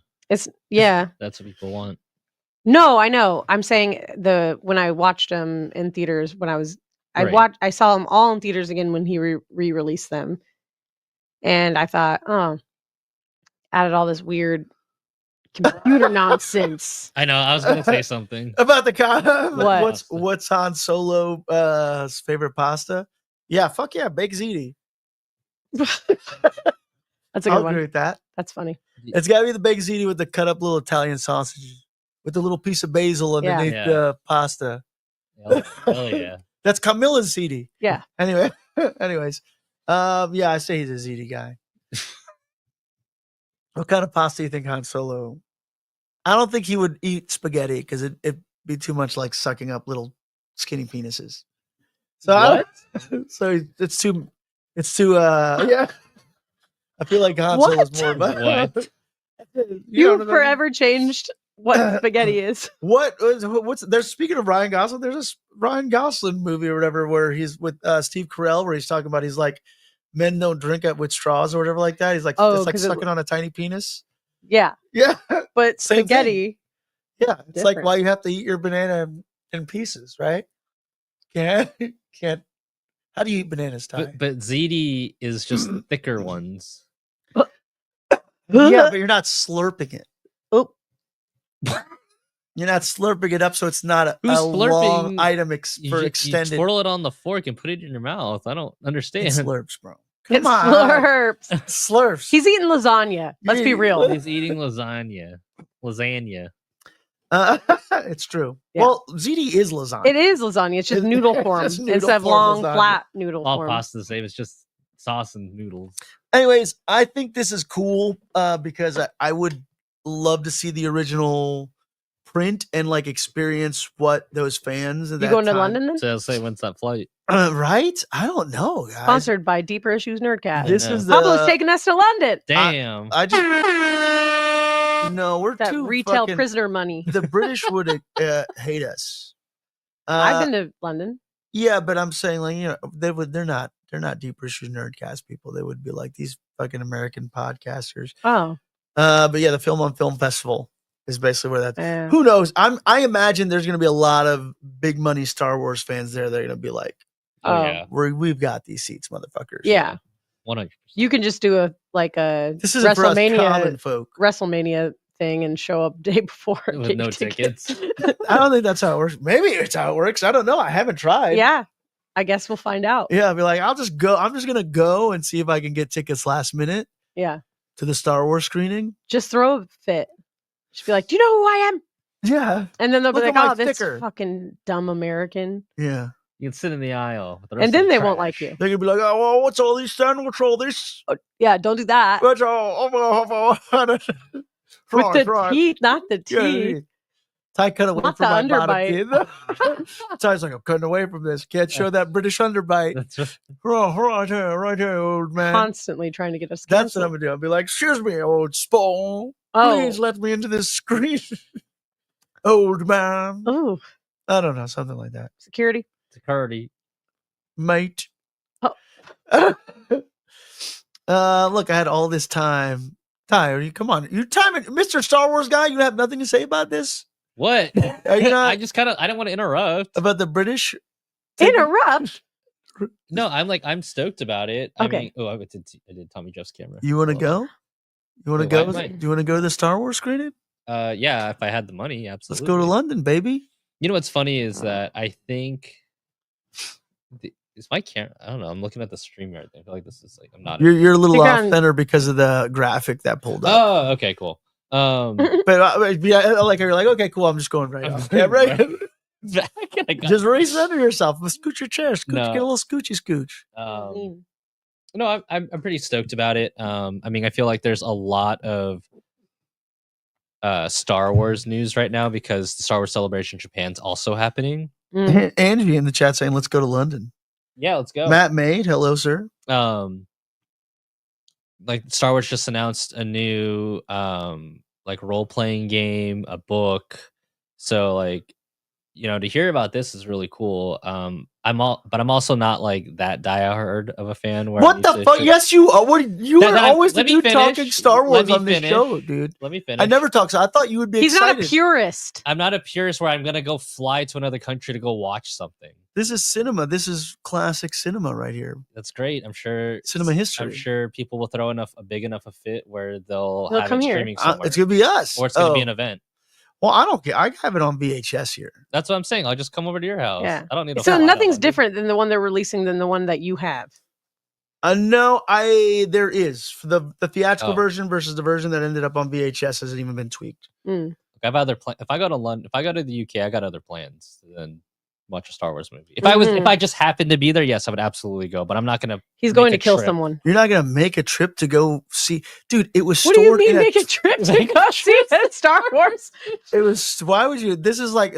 I just told you this is this Great. is cinema history. You, That's the fantastic. cinema buff. Are you offering? Are you, Pablo? If you're gonna pay for me to go, absolutely. I will When go. is this festival? We need to find out the film. I got other things to save up for, but if you Yeah. are offering, I will absolutely go. I will do a whole 20-minute video on it Yeah. No, I'm not offering, but I'm saying, why don't we go? because money. They're doing some Twin Because Peaks money. stuff too. What are they doing for Twin Peaks? Look, Olivia, Huh? they have a lot of Huh? stuff. Yeah, they're Huh? screening some Huh? Twin Peaks. Opening night is Star Wars. Yeah. And about to be treat for a longtime Star Wars fan. A long time ago, George Lucas's original space fantasy set in a galaxy far, far away was released in 1977, captivating countless imaginations for generations to come and forever shifting popular culture. Film on Film presents Star Wars exactly as experienced by audience on its original release. Screening from one of the precious handful of dye-transferred IB Technicolor prints produced for the British film release, for the first British release, preserved by the BFI National Archive, on display to coincide with our opening night screening. Coincide. To coincide. Thank you. To coincide with our opening night screening, there's also a rare opportunity to view materials from the original continuity script for Star Wars, which includes rare on-set Polaroids, annotations, and deleted scenes. The script is from the collection of Ann Skinner, script editor on the original film, and is now cared for by the British Film Institute National Yeah, I heard in the Archive. original script, Luke's name was actually Paul. Is it? That's a Dune joke. Oh. It's a Dune joke. There is a comic book out there though called The Star Wars, Mm. which is based on George Lucas's original concept, and the main character in that was Anakin Starkiller. Starkiller. Mm. Yeah. So somebody took that original script and turned it into a comic, and it's beautifully done too. Mhm. Ralph McQuarrie, I remember the concept art. They made Ralph McQuarrie toys. I actually have a few of those, and it's like Darth Vader was white and had a blue lightsaber. Starkiller had, I want to say blue or a yellow lightsaber. Yeah, the concept art for it is also insane. I'm gonna try to pull it right here. But yeah, like whoever did the art for this book, man, it makes me want. This is about to be a buy in real time right here, y'all. You have no idea. I need a freaking dang it. I can't where's the images? But yeah, like this book was, and there's like a beautiful like hardbound cover of it. I think it's like $40. Yeah, but it's well worth it. And just the cover alone makes the book worth it. Oh, because I'm moving this into the wrong spot. I don't know how to use computer. Oh man, I don't know how to use a computer at all, you guys. What do you want to look up? I was trying to get the image for this The Star Wars on our screen. But check out that comic. Who does it? J.W. Mayhew and Mike Burrito. I already got it. Okay, good. Yeah. I don't know which one it is. But this is the cover for The Star Wars if you want to have a good comic book read and want to learn a little bit about the history of the movie or like the story behind the movie. It is available. Just go to your local comic shop. What am I talking about? Check it out. Yeah, but before Star Wars, there was The Star Wars. And there's like a soft cover and a hardcover collected. And yeah, Mike Mayhew and Ryan Brito was the illustrator. Nick Rung was also an illustrator, and Michael Hessler is also an illustrator on the book, which I'm assuming probably colorists and letterers, but this website does not give us that information. Anyways, I thought you'd be excited to talk Star Wars, Ty. That's all I'm saying. I mean, I didn't know what else to contribute other than I'm excited and I can't afford to go to London.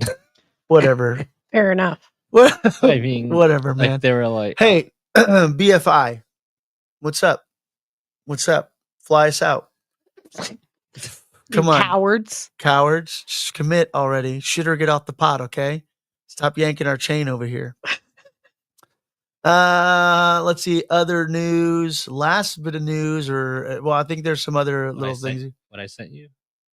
Of I Know What You Did Last Summer. Yeah.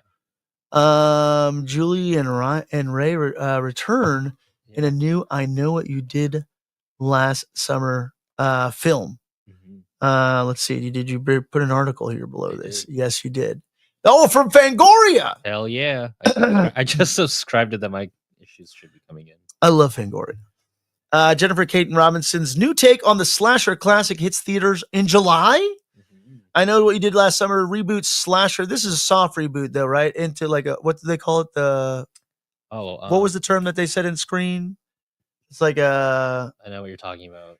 Dang, I can't remember. Reboot slashes into theaters on July 18th today, bringing a first look at Jennifer Love Hewitt and Freddie Prinze Jr. reprising their iconic roles from the 1977 original. Damn. Freddie, who the fuck convinced Freddie Prinze Jr. to do this shit again?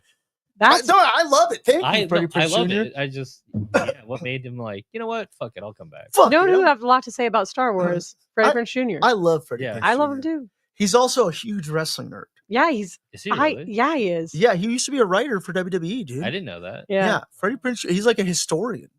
He's into like all the cool nerdy shit. He really is. He's a like super nerd. He is the nerd historian. Yeah. By the way, Deeper Issues Nerdcast will be at sorry, not this version of the Deeper Issues Nerdcast though. Sorry, y'all. You could come. We'll be in Las Vegas WrestleMania weekend. Myself, Pump 61, That Nathan was Haskell. such a dirty thing. No. the folks over at the Abdominal Stretch, the wrestling version of this show. We will be. If you guys want to cross over at any point, you can. You know that. I would love You want to to come talk wrestling? Yeah. But yeah. That wasn't very convincing. No, I just don't know. I just love it. And vice versa. I think at some point I should get Nathan over here as well. Nathan Maybe. said he didn't want to come over. Yeah, he said he wanted to do it. We gotta get Nathan Haskell on here. Yeah. But here's me on the abdominal stretch. I'd just be like, that was cool. Yeah. Fucking that was cool. Yeah. I'd be doing exactly what I'm doing right now. John Cena. Just pressing buttons. I'd make too many jokes about like, did you guys see him? I didn't. Anyway. I didn't see him. I didn't see him. But yeah, so Jennifer Love Hewitt, Freddie Prinze Jr. There's a few exclusive images on People. Oh, why People? Yeah, I didn't know that this was happening, and I'm looking at some of the images from People. Oh man, Freddie Prinze Jr. looks like grizzled. He's like a grizzled old veteran here. No, he's looking good. No, I mean he looks great. I'm just saying he looks like badass, like he's been through it. You think he's gonna be the Sidney Prescott of this franchise? It's gonna be Jennifer Love Hewitt. Sidney Prescott of it. But I'm talking about like the surviving, like the surviving grizzled badass. You think it's gonna be Jennifer Love Hewitt? I don't know. She'll probably play. No. It'd be some woke bullshit. It was just. Yeah, because she's never really like just let a badass. Can we just give a white man a win? Just like, can somebody just give this cis white male a win, bro? You're I know, I'm just I'm being facetious, but also hilarious. Arguably. Debatable. Yeah, no. They're both the final girls. What can a guy be a final girl? Yeah. Look at him. Look at that badass Freddie Prinze Jr. Yeah. Damn. Looking good. Looking good. Yeah, Freddie Prinze Jr. is awesome. And I love his Star Wars rant. I subscribe to whatever version of Star Wars. I'll believe everything Freddie Prinze Jr. said. And he's right. And he voiced a character on the animated series. Kanan. Yeah. Yeah. I'm pretty sure One he of the was most also tragic- involved with some like Very writing and stuff as well. He was. Yeah, right. For, He like wrote. for Rebels. Yeah. Yeah, right. He helped create a lot of those characters and stuff too. Dude, his character, holy crap. On Star Wars Rebels. Sad. Sad. Yeah. Jennifer Tragic. Love Hewitt also, by the way, still looks amazing. Oh, Smoke yeah. show. Yeah. 100%. Where has she been? TV. TV, yeah. What really. TV show is she in? I don't know. She did like She's done like, yeah. she was on Criminal Minds for a minute. No. Yeah, dude. What's your? Yes. For like it's a sad storyline too. But she's on that. I mean, that was a while ago. But then I don't know. She had like a medium show. She was on What was that? Heart Whisper. She was on 911. That was in 2018. Okay. I'm kind of scrolling through here. A lot of it's That was a while ago. But she's been hot. consistently. She was in Hot in Cleveland with Betty White. Yes, she Oh. was. Yeah. Because if she was in Cleveland, makes She was sense. definitely hot there. She was Yeah. definitely hot. Makes a lot of sense. Okay. Up to Cleveland station. She's like an LA 10. Jennifer Love Hewitt's like a Cleveland 25. Yeah. She's sorry, What? Cleveland. Sorry, Cleveland. Our bad, Cleveland, or people of Cleveland that may be offended by that. The cast of that 70s show. Oh yeah. Ohio, right? Ohio. Whatever. You know I'm right. I don't Diddy. know. You know I'm.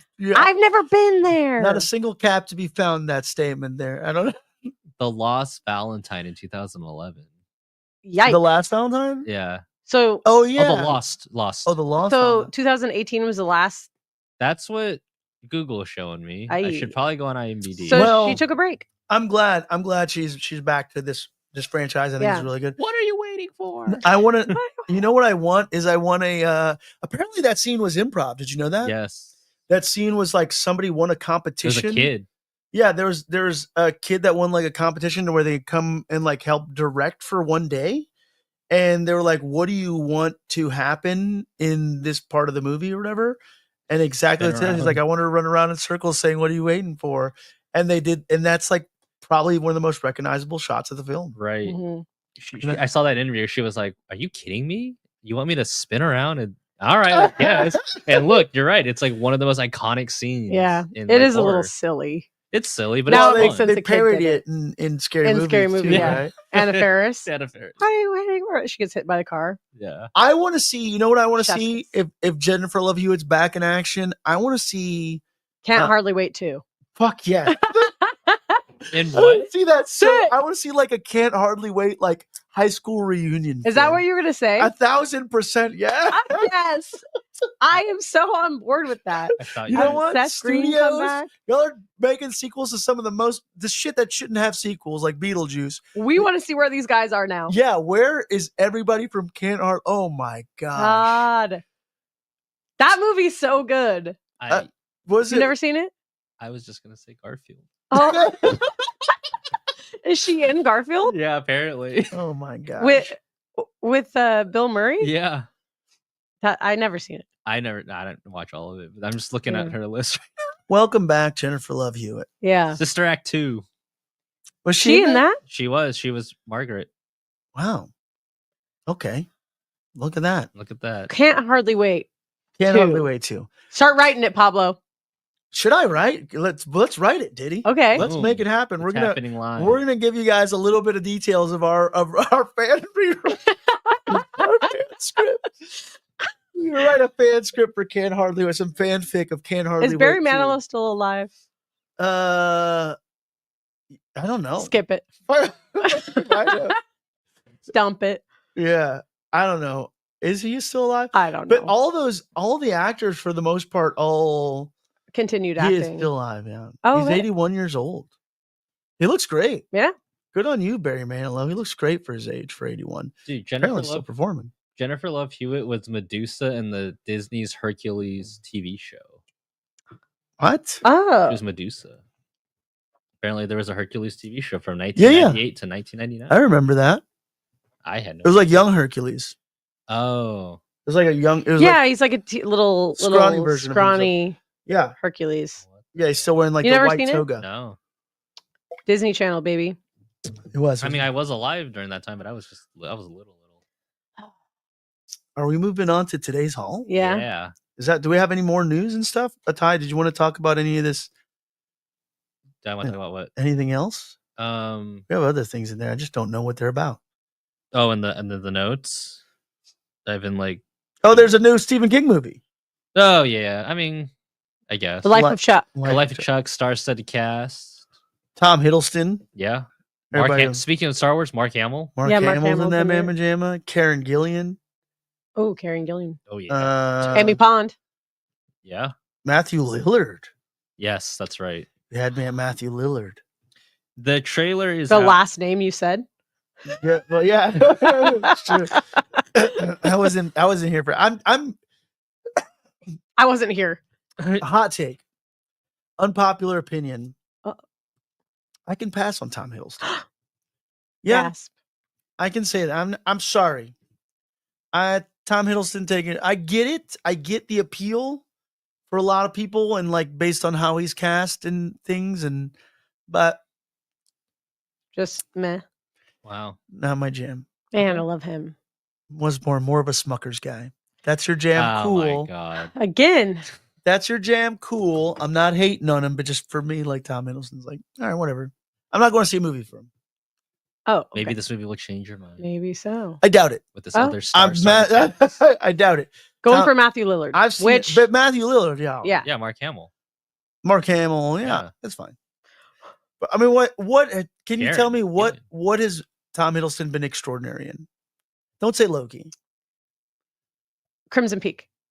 That movie. You didn't like that movie? I hate that movie, actually. Oh man, it's I love so that stupid. Movie. Whoa! Wow. Why? Who the classic gothic horror movie by Guillermo del Toro? It's not a classic. It's probably Guillermo's worst film.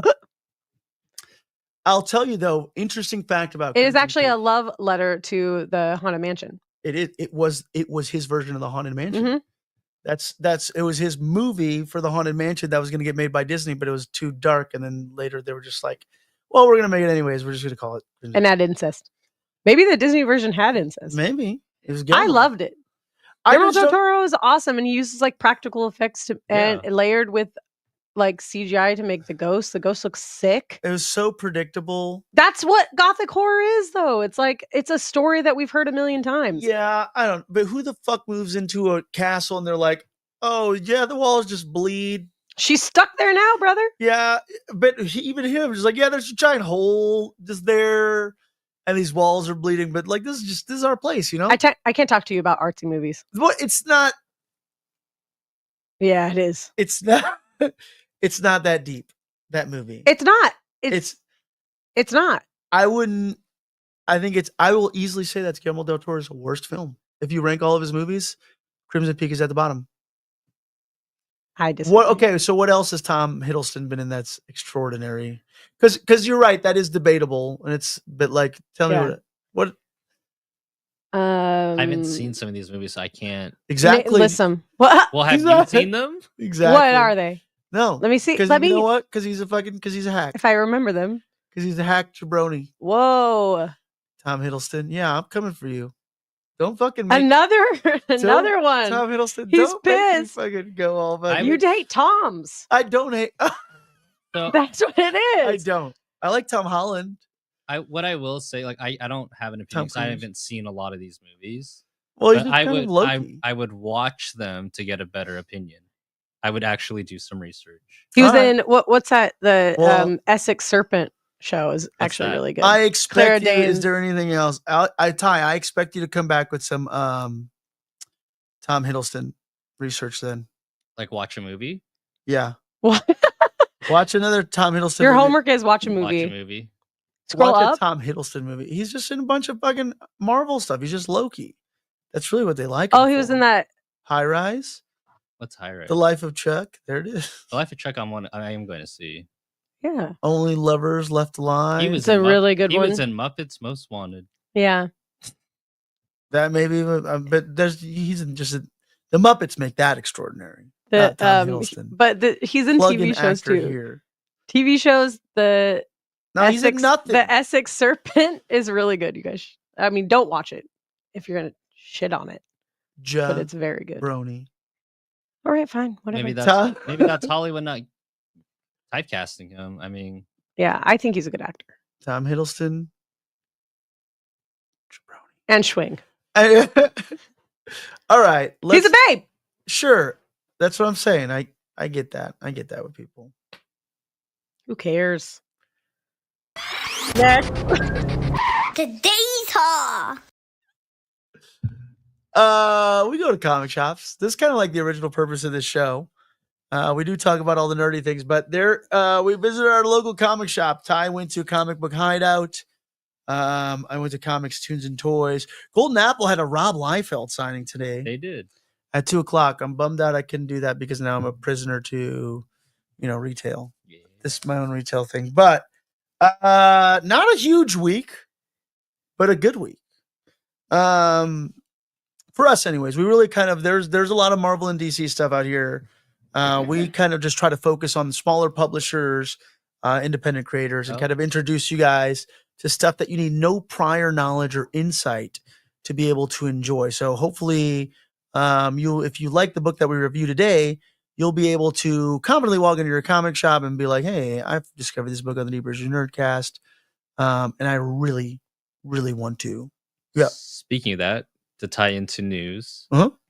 this Friday. Speaking of non-Marvel and DC, this Friday is. You're still slightly off the camera. We gotta Am move I the really? camera towards you. Yeah, you gotta just move over a little bit. Okay. This Friday is Superman Day. I found out. Oh, So yeah. if you go to your local comic book store, Golden Apple, Comic Book Hideout, Comics and Toys, your local Coffee and a Comic. comic.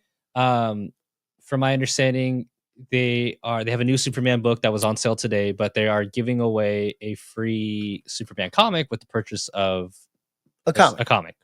And it's in honor of Superman Day. Why it's on Friday and not on New Comic Day, we did not know. I did not look that up. Well, I think it's a date. It's a like date, a right? specific Like date. It's not like the a new 18th. comic book date thing. Yeah, it's April 18th is probably like when it was when first. Simon and Schuster, I guess, created the comic. Nice. Or the character and whatnot. I mean, Yeah. which is basically kind of launched modern comics to being Yeah. into the birth of Superman. Kind of was a landmark there in comic books. Right. Oh, you know what? We didn't Ty, do I have the copies of the book over there somewhere? I gave it to you. No, not that one. Oh, We didn't talk about Love Everlasting. That was did our get other some news. copies of that. Are they on the table, or I brought in a whole stack of comics? Right there. Ah. There they are. Diddy's got them. Actually, so I did pick up some of the comics. But did he hold them up to the camera here? Love Everlasting from Tom King. Tom King also wrote this Supergirl comic, Woman of Tomorrow, which is what they're basing the new Supergirl movie Yes. that's already been filmed with Game of Thrones star. Dang it, what's the name? I'm like readjusting here. Dang, hold on. There's a new. Who's the girl from House of the Dragon? Oh crap. Super. Is her name also Millie? Something or other? I got it. It's Millie Alec. Millie Alec, right, is starring as Supergirl. Jason Momoa starring as Lobo. But Tom King is an amazing fucking writer. He is. And Tom King also has an Image book, and it's so funny. You know what, Ty? This is like, I think, the first comic you and I ever talked about. Is it really? You may not remember that, but I think we were when working together, right? we were working together, and I first basically was talking to him like, oh yeah, we go to comic shops. You're like, yeah. I'm like, I told you, I was like, I read, like, I don't really read a lot of Marvel and DC. You're like, oh, I just picked up, or I just saw this book, this new Image #1 called Love Everlasting or whatever. Because I brought it into work to give to coworkers to read. Did you? Yeah. You didn't give it to me to read. Well, Oh. well, I was trying to get people that didn't read comics into comics. Oh, I want that Yeah. variant. So I think this is a volume. It is collected in volumes already. Yes. But from Superstar creators Tom King and Elsa Chartier comes the first volume of a thrilling epic in tradition of Sandman and Saga. Joan Peterson discovers that she is trapped in an endless, terrifying cycle of romance, a problem to be solved, a man to marry, and every time she falls in love, she's torn from her world and thrust into another tear-soaked tale. Her bloody journey to freedom and revelation starts in this breathtaking, groundbreaking collected edition of Love Everlasting 1 through 5, kind of like stuck in a paradox to fall in love with like the same person, right? Yeah. But in a different form every time. This is the version that I have. I was able to pick up, and and I have some other versions as well, lying around here. Are those all number ones? This is issues 1 through 4. Oh. But like I said, it's collected already from Tom King.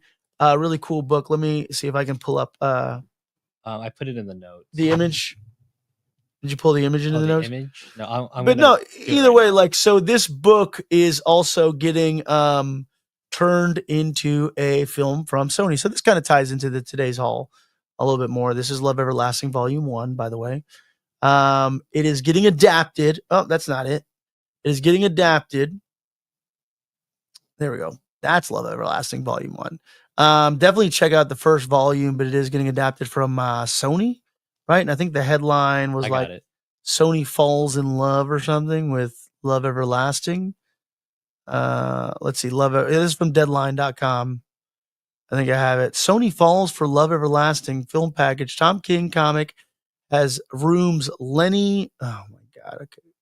Accept the privacy policy for Deadline's website. Rooms Lenny Abramson, scribe Jane Goldman, and Emma Watts at the altar. Emma Watts. What is she from? This is images. What's going on?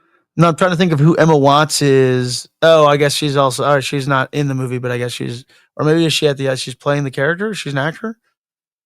I don't know. That's just the Deadline headline. Really cool comic, though. I definitely would recommend finding Volume 1 at your local comic shop and checking out that, because it is a great story. And Tom King is an amazing, amazing writer, probably one of the best in the game. And you're going to see a really awesome.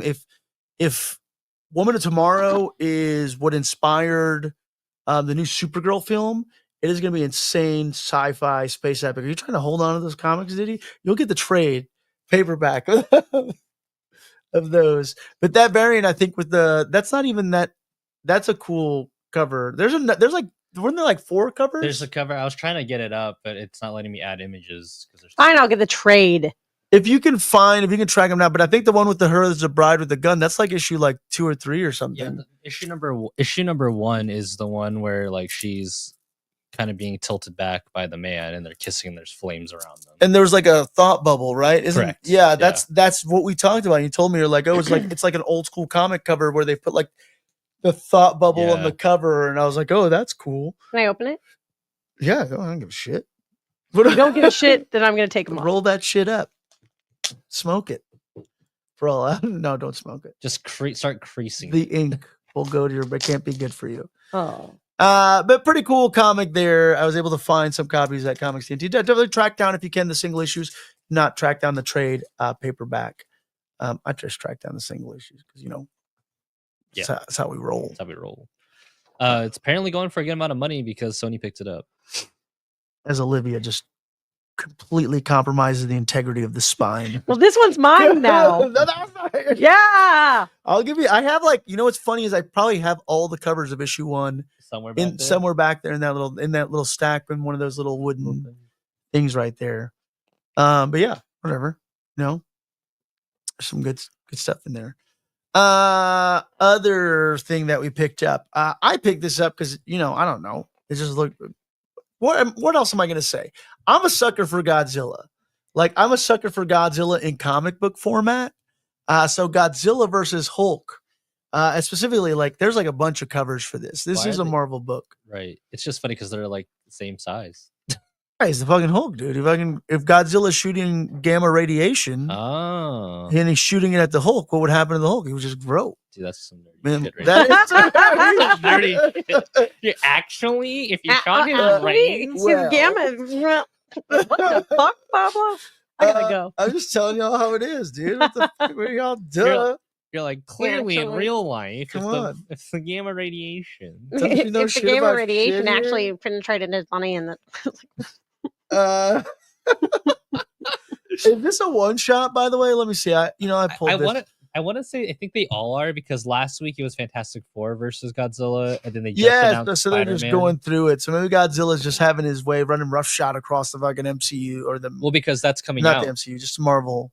Godzilla universe, is MU. coming. It's Godzilla versus the Marvel Universe that comes out in July, I believe, and he is on Earth 616. Oh, there we go. So it's leading up to it, I'm assuming. Yeah. Round 2 versus the Incredible Hulk. Yeah, so the first one was Oh. Fantastic Four, right? General Ross has no tolerance for monsters in any form.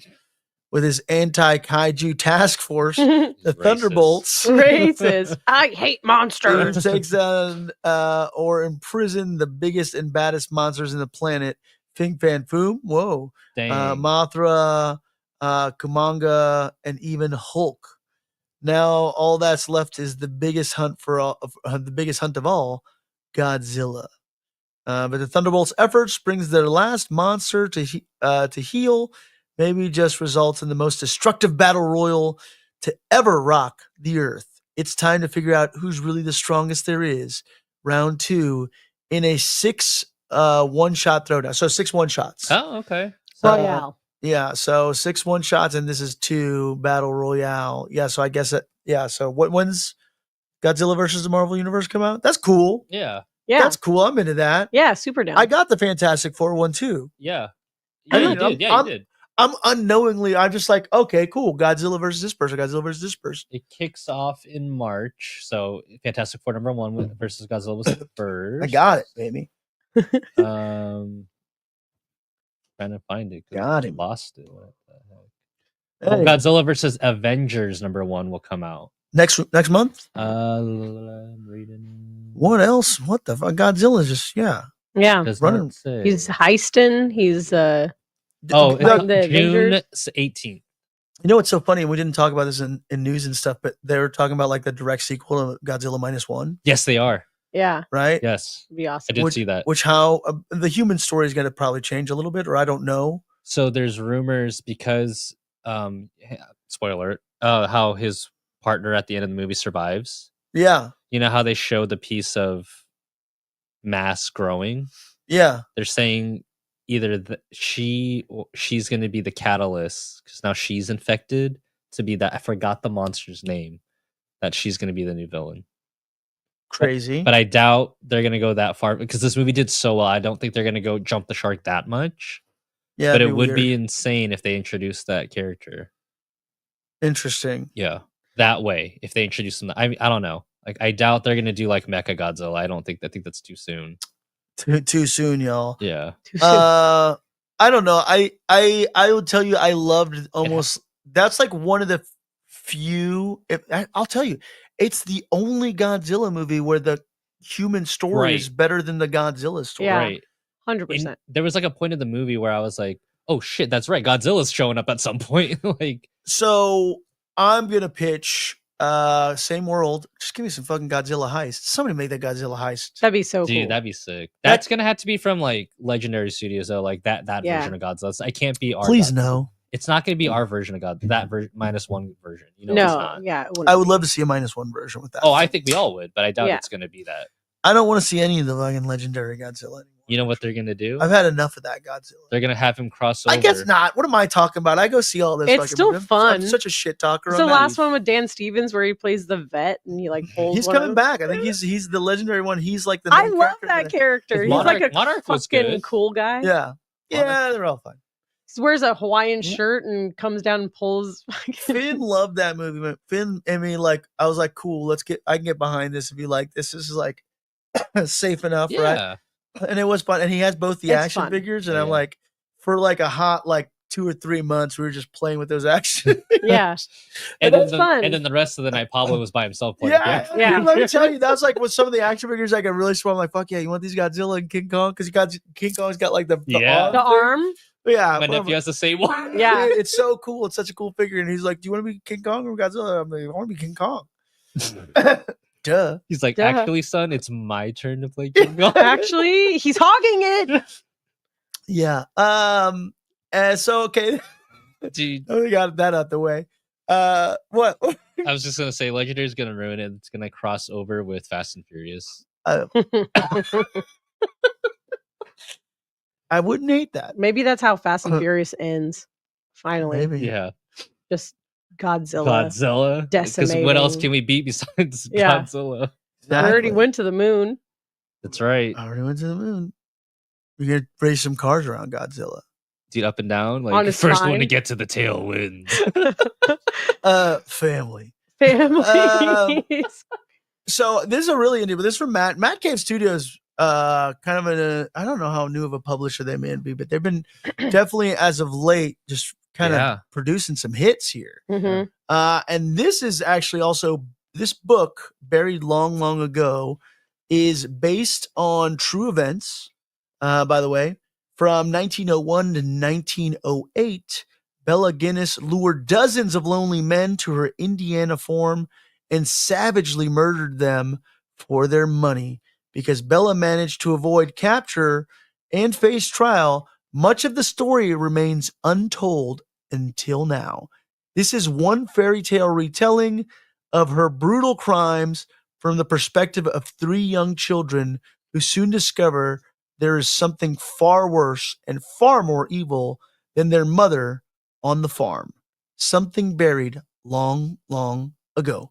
Let me see. What Mad Cave? I'm on your website, and you're not even telling me who the writers and what am I talking about? I got the book right in front of me. But I like seeing it on the website though, and then also like all of this is in script, right? So it's like I can't read script anymore. Everything has to be bold text. It must be on the first page. Oh gosh, it's script there too. I told you. I told you. It's all. Hey, they stopped teaching cursive in high school. Okay, No. in middle school. Writer Anthony Cleveland, illustrator Alex Cormack, and then letters by Justin Birch. So I'm assuming since there's no colorist listed, the colorist is also the artist. Book design by see the fucking script, Camilo Sanchez.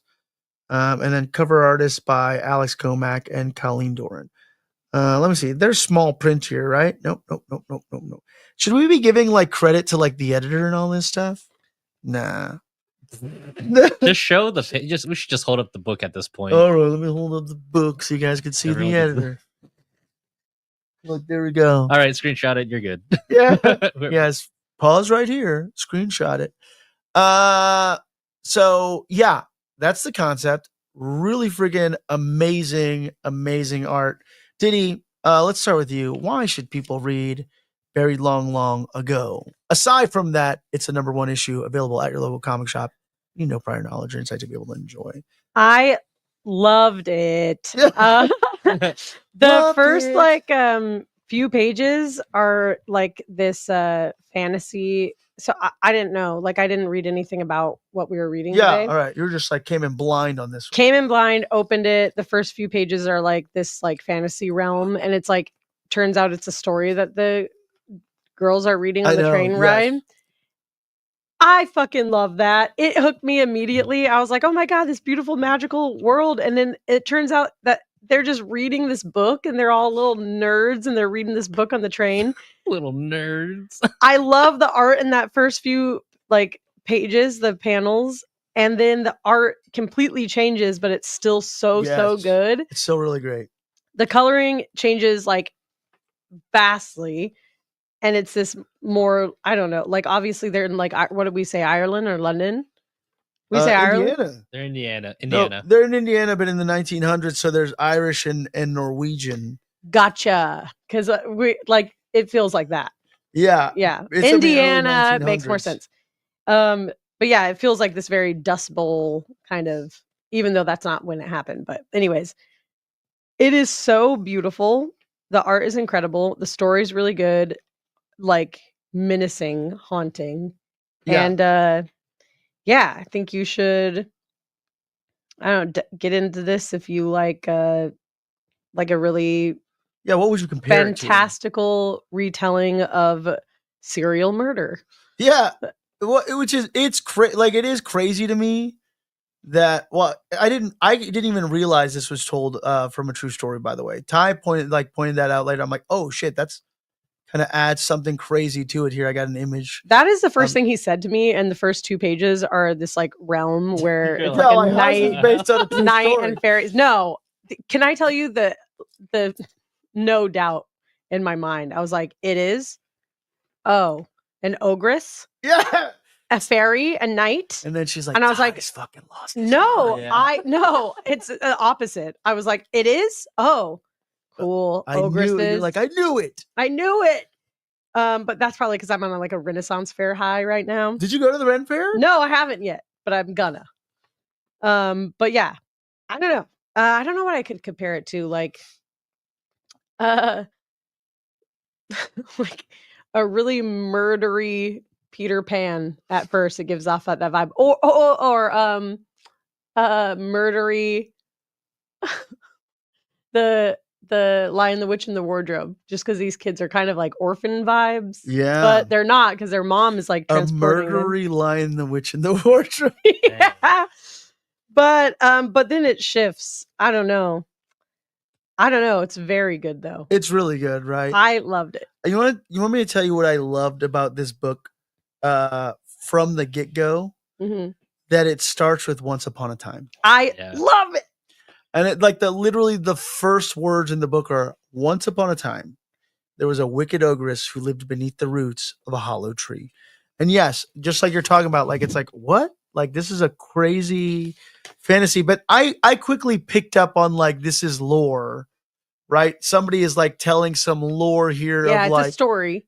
Yeah, this is a story. And I mean like very much it's narrated that way. And Ty even pointed out like the beautiful little details on the edge of the page. Yeah, like it's an old story. It's given Pan's Labyrinth. Yeah, That's what he said. It gave me and you're right. It gives me like Pan's Labyrinth, definite. a little Lord That's of the Rings. funny because it did remind me of Pan's Labyrinth, and then also The Orphanage in a way, which is another Guillermo del Toro film. So yeah, funny we talked. about that. So yeah, you know what? Like for sure, a lot of Guillermo del Toro vibes in this. Guillermo del Toro, get your hands on this book, brother. Yeah, adapt get it. your hands. But I mean, just much better than Crimson Peak by leaps and bounds. But like just honestly, fucking I blows could Crimson see him Peak out of the water. He could sink his teeth into this for sure, though. This is amazing. Yeah, I like just the words. The story is so good from the get-go. Mhm. Yeah, she covered anything that shimmered or sparkled and dreamt of one day becoming a queen. And for sure they bookend that in at the end of the book. As the sun began to set, the ogress would croon sweet lullabies that promised peaceful rest for lonely, weary adventurers. I feel like I could read this whole book because it's so I wanted well-written. more of it, but then I was excited to get into Anthony the story. Cleveland, your words are fantastic. Right. Like the way he laid all this out, it does feel like such a fairy tale. The gentle evening sun, the passing travelers. In the gentle evening sun, the passing travelers saw an angelic maiden with a heavenly voice. But once they crossed into the darkness of the hollow, her true form would lay bare along with her murderous desire. Like, amazing setup for this entire story. Yeah. That part in itself reminds me of the Green Knight, Yes. you know? Like Arthurian tale sort of thing. Yes. And even like the Green Knight that they do with Dev Patel, Mhm. just sort of dark fantasy. And then Yeah. it goes into this like a whole other thing, which is so cool. Yeah, well then you reveal that it's little characters like reading a book, and then you're right, the art changes, but it's fantastic. It's so good. The art in this book is beautiful. This is a nice change from like last week too. We were like, this art is garbage. Yeah, thank I don't God. think I said that, but good I story. think we did. Yeah, good story, shitty art. But this was just like the writing, the words, the art in general was amazing. I love the way that they draw like the little girls once they reveal that they're like all reading a story on the train. And they're like arguing about it. So cute. Yeah, she just got it away. It feels It feels real. It feels real. Like you Right. immediately connect with the characters. Yeah, there's no ending. So the story that you kind of get through, you realize there's no ending. Right. It's like foreshadowing. Like, Yeah. like it hasn't ended yet because it's still going on. It's still going on. Exactly. And then And we'll get to it, but I have something to say about the end too. yeah, okay, so what's cool is then like once they're done reading the story, you get to this panel Yeah, And Such a cool panel. And this is where they're like, oh, there's no such so like the previous page, I think the last words are, Riley, you're 8 years old. There's no such thing, when they were talking about, oh, you think she ever stopped, the ogress, or she's still around? And they're like, Riley, you're 8 years old. There's no such thing. And then it's this beautiful, gorgeous drawing. Scary. Terrifying. Like, so well done. Yeah. Remember the Secret Garden? When she like is an orphan and she's coming on a train or a boat or something, she gets there and it's like all scary like that, and there's like crows flying in the background and fog and stuff, and it's like the I don't know the head lady that keeps the house or whatever. Yeah. It reminded me of that. I'm like, oh damn, yeah, it's a scary lady. Bella Guinness. Guinness. I would say Guinness. They probably rephrase it, but I'm pretty sure that's. Anyways, so this drawing, we're like, man, what does Ty looked up? He's like, what does she look like? And like, they drew her exactly. And this is her 3 daughters, I guess. I'm gonna say, or yeah, that's a scary lady. Yeah, she doesn't even look happy in that photo. No, and I think this is what's crazy is, once more, based on true events from 1901 to 1908. She lured dozens of lonely men in Indiana, basically savagely murdered these people, which you see. So I was reading this, and so one of them's like, I guess, an Irish sort of farmer, and then the other one is so she's Norwegian. So that's what they're like. Even Diddy said, she's like, I didn't read it like that, but I read everything. I read it more like menacing. But she's got you did it like the guy from Norwegian. Frozen, like big winter blowout. Yeah, but that's what she probably talks like, only like seriously, right? I was really doing more the freaking dudes from Death Clock from Metalocalypse. Okay, yeah, for sure. That's where my accent came from, because that's what more than Frozen, my reference to Norwegians is Norwegian black metal. Yeah. So Death Clock. For clearly. Sure. But yeah, she's like, were you able to read the books on the train? Yeah. That right? Is that no? I don't know. Big summer blowout. Yoo. Yeah, exactly. It just doesn't sound like a serial killer. Yeah. But I feel like, I don't know, like people who speak intimidatingly with that Norwegian accent scare the shit out of me. No, they're scary. Wanted to become queen. What's a home? What is it? What woman does not hold that wish? Nothing evil about that. Yeah. There's a lot of yeah. There's a lot of yaw. There's a lot of yaw back and forth. And then she's like, oh, my Bella, my beautiful young bride, you have returned. Right? And so that's how I was reading it. I don't know. He's like an Irish farmer or whatever. Yeah. In the early 1900s. Clearly, so you do get to this farm. This character is very eerie from the get-go. And I don't like horror fans, right? Like, look, Ty, let me jump to you. Why should people read this book, in your opinion? So I was doing some research while we were discussing when you guys were reading the book. So you can go to, there is a book, and I think you can read it online from the Brooklyn Public Library. Oh wow! So there's a book about. Oh yeah, there's an article about in the Library of Congress about her. There's a timeline of everything, so I don't want to spoil her murders and whatnot. Yeah, well, I mean, like, and then like her death and everything. But so there's a book called The Truth About Belle Guinness. Nick coined her the Hell's Bell. Hell's Bell. This was an Edgar Award best ACDC finalist, song, by the way. Just gets me fucking hyped every time I hear it. Okay, anyways, go ahead. It's ADHD. It's an Edgar Award finalist from Lillian de la Tour. I think out of everything that I've done my research on, I think this book is probably the best source you'll see. You can probably find it at your local bookstore as well. Barnes and Noble. Yeah, actually, that did pop up. Yep. But yeah, it kind of talks about how she lured these men with like marriage ads all throughout Chicago. Again, Tommy Jeff's not here to enjoy this. Tommy Jeff. But yeah, if you are into history and if you are into true crime, what's fascinating about this book is that a lot of her history, minus the books I kind of mentioned, where her history was kind of like lost in time because the house did burn down. Yeah. So a lot of what we'll be reading is mixed with fantasy, which you kind of see at the end of the book. But like that's the beauty of it, right? It's like sometimes we don't want to hear the same story over and over again. We want to see something unique, and I think that's what this book delivers: is something unique, horrific, and like it's horrifying in the sense that like it's human. Like holy crap, like this could actually happen. Like this did happen. Yeah. Like people were lured and bodies were found, and like what's even makes it kind of scary is you're seeing it from these kids' perspective. That's what I think where the fantasy comes into play. Right. Because like We'll never know if the kids knew. yeah. Well, they're in this book they kind of They do know. but they're seeing it happen, but they're also They need to survive. They need to survive, so they're like picturing these supernatural things happening. Yeah, well, for child's perception of things is always so this like horrific. The oldest witnesses this like horrific murder. Yeah, but then she like puts like fantastic spin on it with with like creatures lurking in the dark and stuff like that.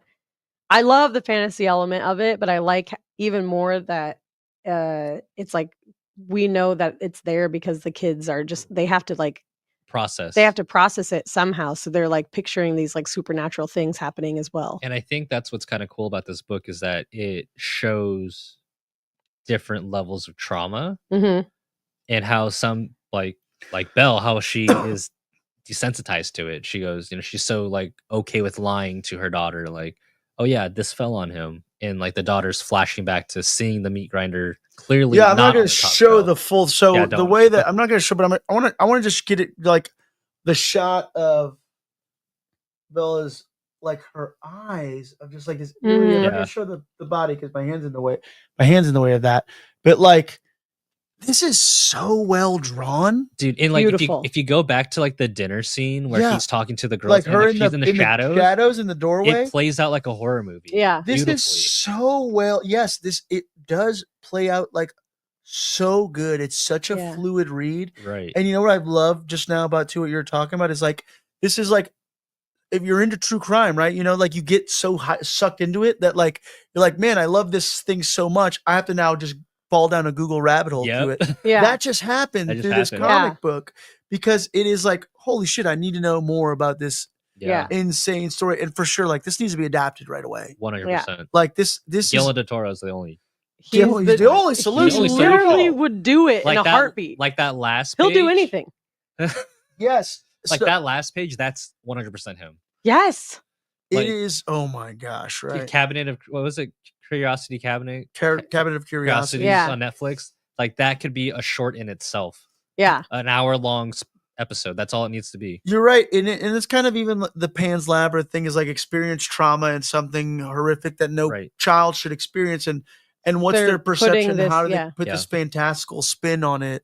Yeah, and whatnot, which is also like a really good, like thematically and how they paint that picture, create that through the fairy tale at the beginning of the ogress wanting to become a queen. Right. And it's like innocence lost. It is. Yeah. This book is so freaking good. It's really good. I am blown away. Yeah. And like seriously, easily one of my favorite comics I've read this year. And I'm also a sucker for like American history and just like fiction, like American, like fictional history as well.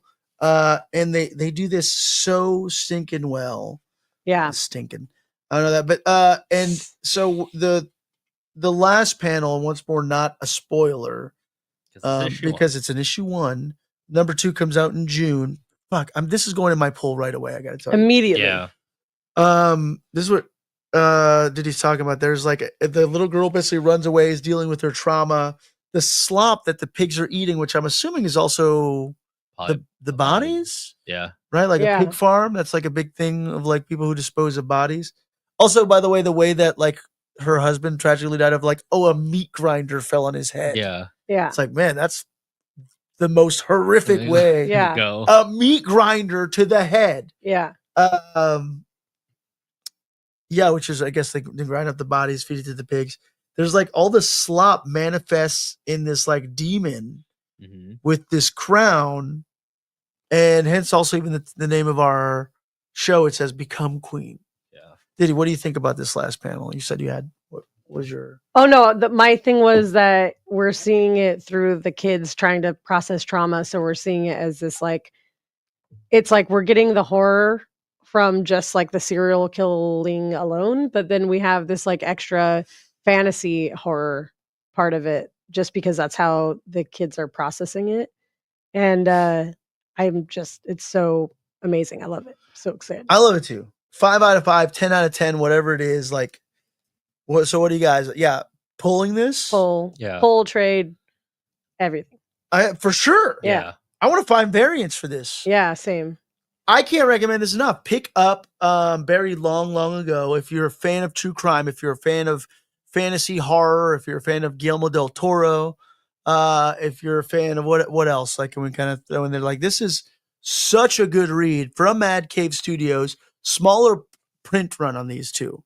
Also, like, if you're a collector, and you're like, hey, like, let me tell you what made comics worth collecting was the rarity of them, the lower print run things.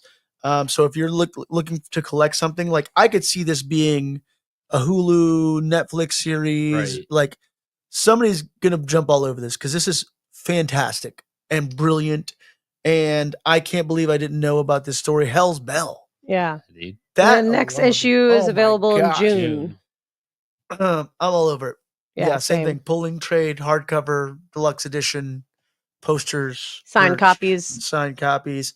All Anthony 9. Cleveland. What else have you done? Let me dive into Anthony Cleveland really quick.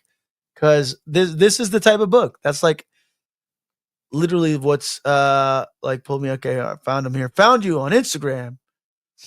Oh yeah, I'm giving him a follow right now. Yeah, this and I'll share this to our stories as well. This book, this man firstly has an impeccable beard. Holy smokes. It's a manicured beard. That sir. is very manscaped beard. It's straightened. That's a straightened beard. I know a straightened beard. So those are the only 2 covers, by the way. Which one? What you picked up. Okay, so this one and then the one that Davey I has. No, they're the same. So the one that I pulled up here. Oh. Okay, so I need to find that cover. Cover A. So I'm going to troll this in. I'm very confident Golden Apple probably has this. So if you're in the greater Los Angeles area, more than likely gonna pick this up. But I'm trying to think of what else Anthony Cleveland wrote. So let's see. Anthony Cleveland. There's like a whole biography here on. So Charred Remains. Oh yeah, I remember Show's End. Grim Tales from the Cave, Stargazer. I guess that's kind of like his best known sort of indie comics. But nice. I guess, look, I'm going to track down Show's End and Grim Tales from the Cave and Stargazer now. Yeah. I do recall Charred Remains. That was another kind of true crimey sort of thing, wasn't it? So maybe he's just like a big true crime head. But look, go to your local comic shop. Once more, find Buried long ago. Nice. Right? You guys agree? 100%. Pulling this shit. Pull that shit. Go discover it. Learn about history, I guess. Anything else we want to say about the book before we take this, we land this plane? I'm pretty sure Olivia's got to pee right now. Yeah. Well, like 3 times within a 30-minute span before we started. Well, I think now it's the perfect time to do my hour-long spiel of Hell's Bell. Ty can filibuster on you right now, and you're like, look, yeah, Mad Cave is killing it. Yeah, they really are. Like, honestly, like, very, very happy with this book. Mm-hmm. Shout out to the folks at Critical Entertainment, by the way. First Americans out at your local comic shop right now as well. Another awesome book we just talked about. But yeah, all right, folks. I guess this brings us to the end of this. Concludes tonight's episode of the Deeper Issues Nerdcast. Do it with an underbite or not at all.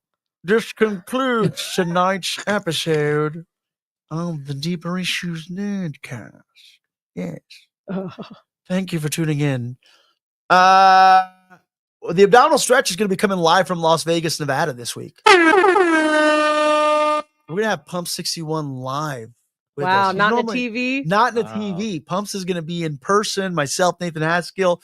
We're going to be covering all of the insanity at WrestleMania. If you are in Las Vegas this weekend, we will be in Las Vegas this weekend, cutting up, finding a way to not spend insane amounts of money on wrestling, but I don't know. You're going to be buying all the merch. I don't know, man. I don't know. I want a souvenir. Maybe. Maybe. What This the is hell? my fourth WrestleMania. Nice. I'm very excited. But this will be John Shut Cena's up. last. So this you and gotta John get, Cena's last WrestleMania. you got to get No, that's it. something. That's it. He's done. I believe it when I see it. we did some WrestleMania predictions on this last episode. Through the year. This is last WrestleMania. He's gonna be there through the year, but this is last Mania, like as an active wrestler. This is it. John's doing it. So yeah, come say hi. Come get a You sticker. guys aren't even going to see him. Papa's going to get you a souvenir, did he? You won't be able to see it. Like this bad guy heel version of John Cena, like basically rejected all the people making those jokes. He's Right. like, you guys have made those jokes, and he straight up said they're not even funny. But Got him. But he did a Neutrogena commercial You did? about not being able to see. Like, he committed to that bit. No, he said, fuck y'all. Said he's over That's that. the heel talking. He said, fuck y'all, fuck that little kid, my merchandise in the front row. Yeah. I'm winning a 17 title, and I'm going to ruin pro wrestling for everybody because I'm winning that 17 title, and I'm fucking retiring with that 17 title so nobody else can get it. You're going to have to get some new shit. Believe it when I see it. John Cena's wild, y'all. Yeah. And he's going to be facing Cody Rhodes this Sunday at WrestleMania. Happy WrestleMania weekend to all those who celebrate. That deserved an air horn for sure. The one I got right. Diddy, where can we find you on social media? Deeper Issues Nerdcast and live.julian. There you go. Instagram, TikTok, whatever. Wherever the net. Wherever the internet is available. Uh-huh. Ty, where can we find you? Probably at a concert, but Yeah. Emo night. Yeah, I haven't been in months. I wish. At the Shrek rave. Maybe. We'll find all of us there. Yeah. You can find me at taiphotography.com, Instagram, TikTok, and here at the Deeper Issues Nerdcast. And here at the Deeper Issues Nerdcast. Pablo, where can I find you? My name is Pablo Ramirez. You can find me here at the Deeper Issues Nerdcast, anywhere internet is available. Yeah. Until next time, be kind, broad mind, may all of your issues. Fantasies of God